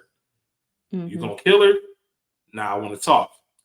Probably gonna be easier to kill her. It's gonna be easier to kill her if I'm gonna keep it real with you. It ain't gonna be easy, but I know how to get in and out the city, and I know there is one place where she does not have eyes on her. She gives her the play. Yeah. So you need to go to the set where she says her prayers, where she lights her candles. That's her only alone time. If you're going to do it, you need to do it there. Gives her the play. We see Rhaenyra. You said it earlier as far as the advice of, hey, if you ain't dressed to impress, like you're trying to fuck one of these niggas, or if you ain't dressed like a queen, ain't nobody paying you no mind. So you'll be perfectly fine. Make sure you cover up that blatant white hair. Yeah. And you will be perfectly fine, which worked. We see Queen Rhaenyra, who their whole realm, not the whole realm, but obviously Team Green is at war with, but she walking around y'all streets unseen, dressed as a nun, makes her way into the set, ups the tool on her, just to make sure, like, you ain't going nowhere. Yeah. We gonna have this conversation. Yeah. But does it in a way of we're at war and there's rules to this shit.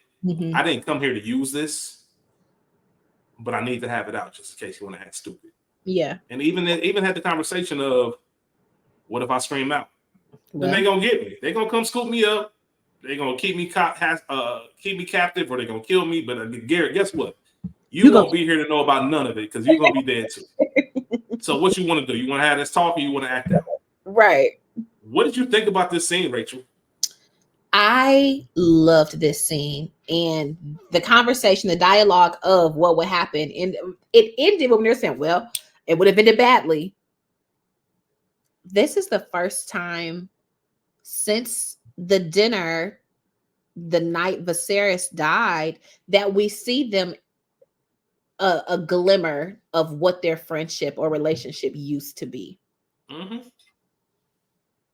In that moment, and then in the conversation where we get into the trenches of this green versus black war that they're pretending is looming, but is here. Rhaenyra basically asked Alicent, bitch, you usurped my throne. Like, what are we talking about here? Like, we don't have to go to war. Let's find a peaceable way around this. And Alicent's like, bitch, so you here to surrender? No. Yeah. But I want to find a peaceable way for us to navigate this, or at least I know that Rhaenyra says I needed to know that there was no other way. But you got to tell me how we got here to, bitch, you usurping my throne. You just said I would make a great queen. How did we get here? And I want to say one thing real quick before you go on. There's something about the way Rhaenyra was moving where she did all the heavy lifting. Yeah. I'm going to humble myself in this situation. As she's done.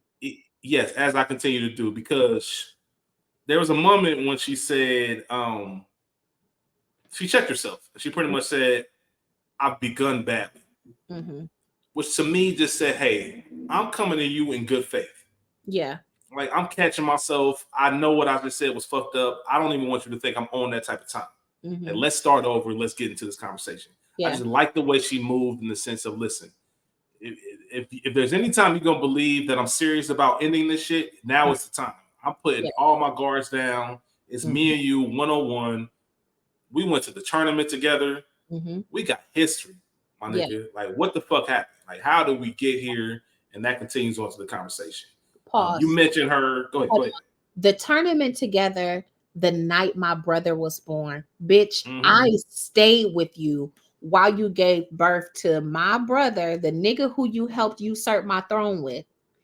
I stayed in the trenches with you versus going some shit I really want to see. Ask the air. I stayed with you as a woman, not yet a mother, as a woman in your time of being down, in your downtime with this newborn infant. Go ahead. Like Kendrick said, man, you know we got some shit to address. Yeah. You know we got some shit to address. I didn't do that trespass. And I'm kind of offended that you think I would. And matter of fact, while we're talking about it, you ain't never give me any kind of like sympathy or word about your son killing my son. Right. Well, bitch, So what are we really talking about? What you say? I said, well, bitch, I sent a raven. Yeah, I don't give a fuck about that raven. I don't give a nothing about that. Like you, Luke is dead because of your son. You usurped my throne, my nigga. Do you really want to cause thousands and thousands and thousands of deaths? Your ego that fragile? For this nigga? Your feckless son? Come on. This is the nigga that you about to die on this hill for? Come on. Like, you got to be fucking kidding me. Come on now. I'm not going with that. You can't tell me that that's the reason. Ride out. Like, and Alicent says, Viserys changed his mind. I swear on my mother. I swear on my mother who's no longer with us. Pause. Rhaenyra, on the memory of my mother, that's also what Rhaenyra said to Alicent when she was asking her about fucking Daemon. Okay, go ahead. Yep, great pool. Another great pool by you, Rachel. Then we get the conversation that really needs to be had. Yeah. You're telling me Viserys changed his mind. Nah, my nigga, I saw Viserys that night too. Yeah. I talked to him. He said I was the rightful heir, which really, whether I saw him that night didn't matter, because not only did he say it to me that night, but he's been saying this since I was 14. He's been saying this. So I don't know where the confusion came from. Yet you say he mentioned Aegon. Like, you lied. You really about to betray him? Like, I know he loved you. He loved me. You gonna betray him like this after he gone and can't defend himself, can't speak for himself? Alicent said straight up, I can be unkind, but I've never been untrue. Yeah. I'm telling you right now, that nigga mentioned Aegon's name. I would have done exactly what Rhaenyra did. You got to tell me what he said. You got to tell me. And bar for bar, word for word. By this, by even the thought of him changing his mind on his deathbed. You got to tell me what he said. You got to. I need to know word for word, bar for bar, exactly what he said. Alicent gets into it. He was weary. It was hard at times to understand, but he did speak Aegon's name. He said he was the prince that was promised to unite the realm. And let's just give a quick shout out to Emma Darcy. Yeah. The expression acting, the acting in general, this entire episode by both of them and numerous others, but them specifically. Yeah.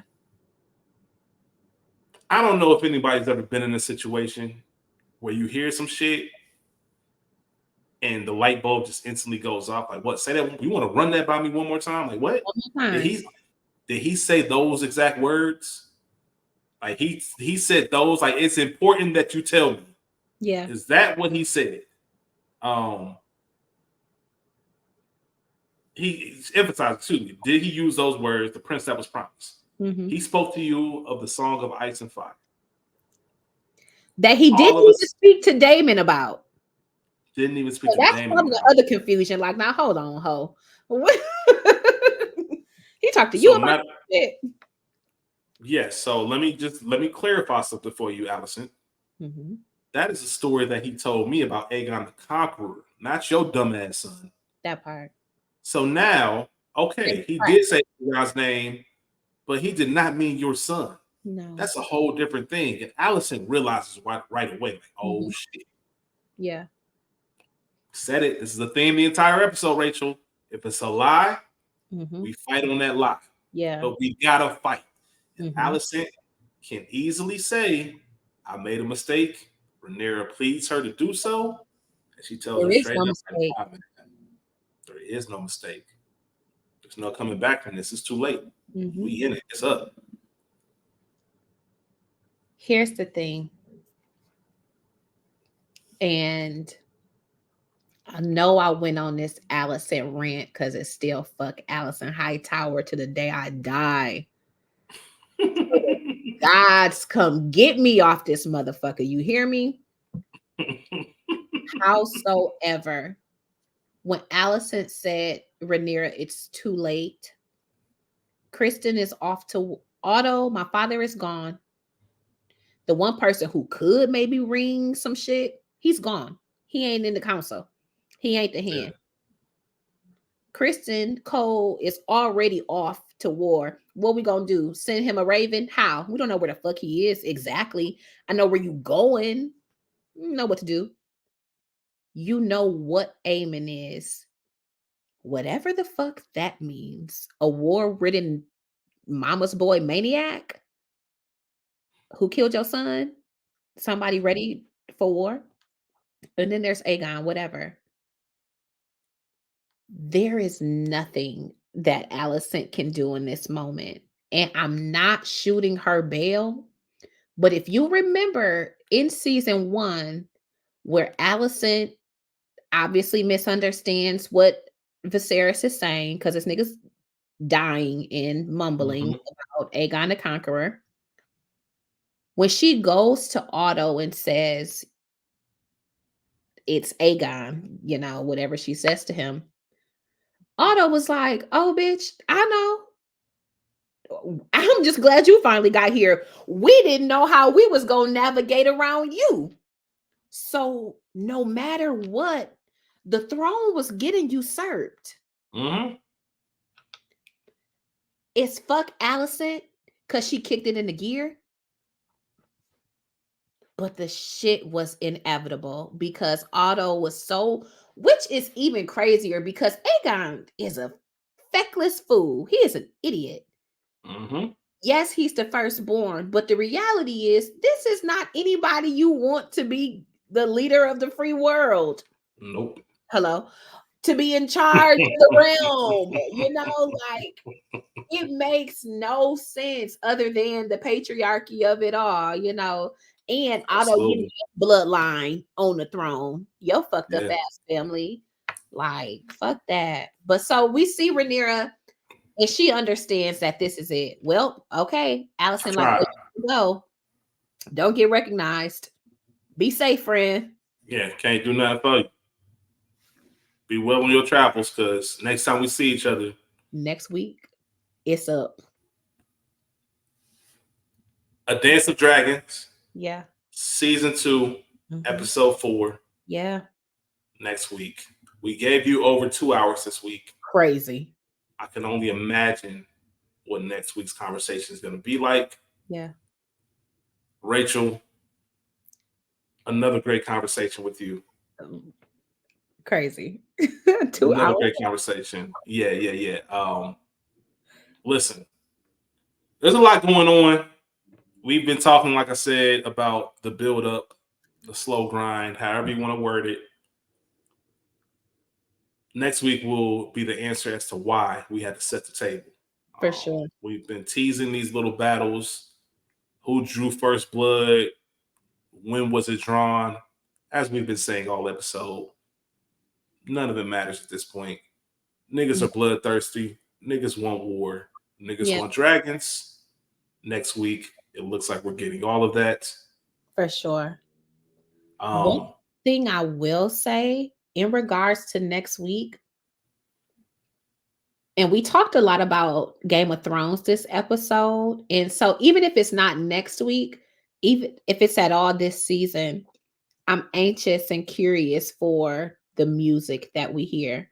We learned at the wedding what the song that was playing. This is why you got to know the great hymns of the church and of your town, because all the young people, none of them knew that this was a war song, you know?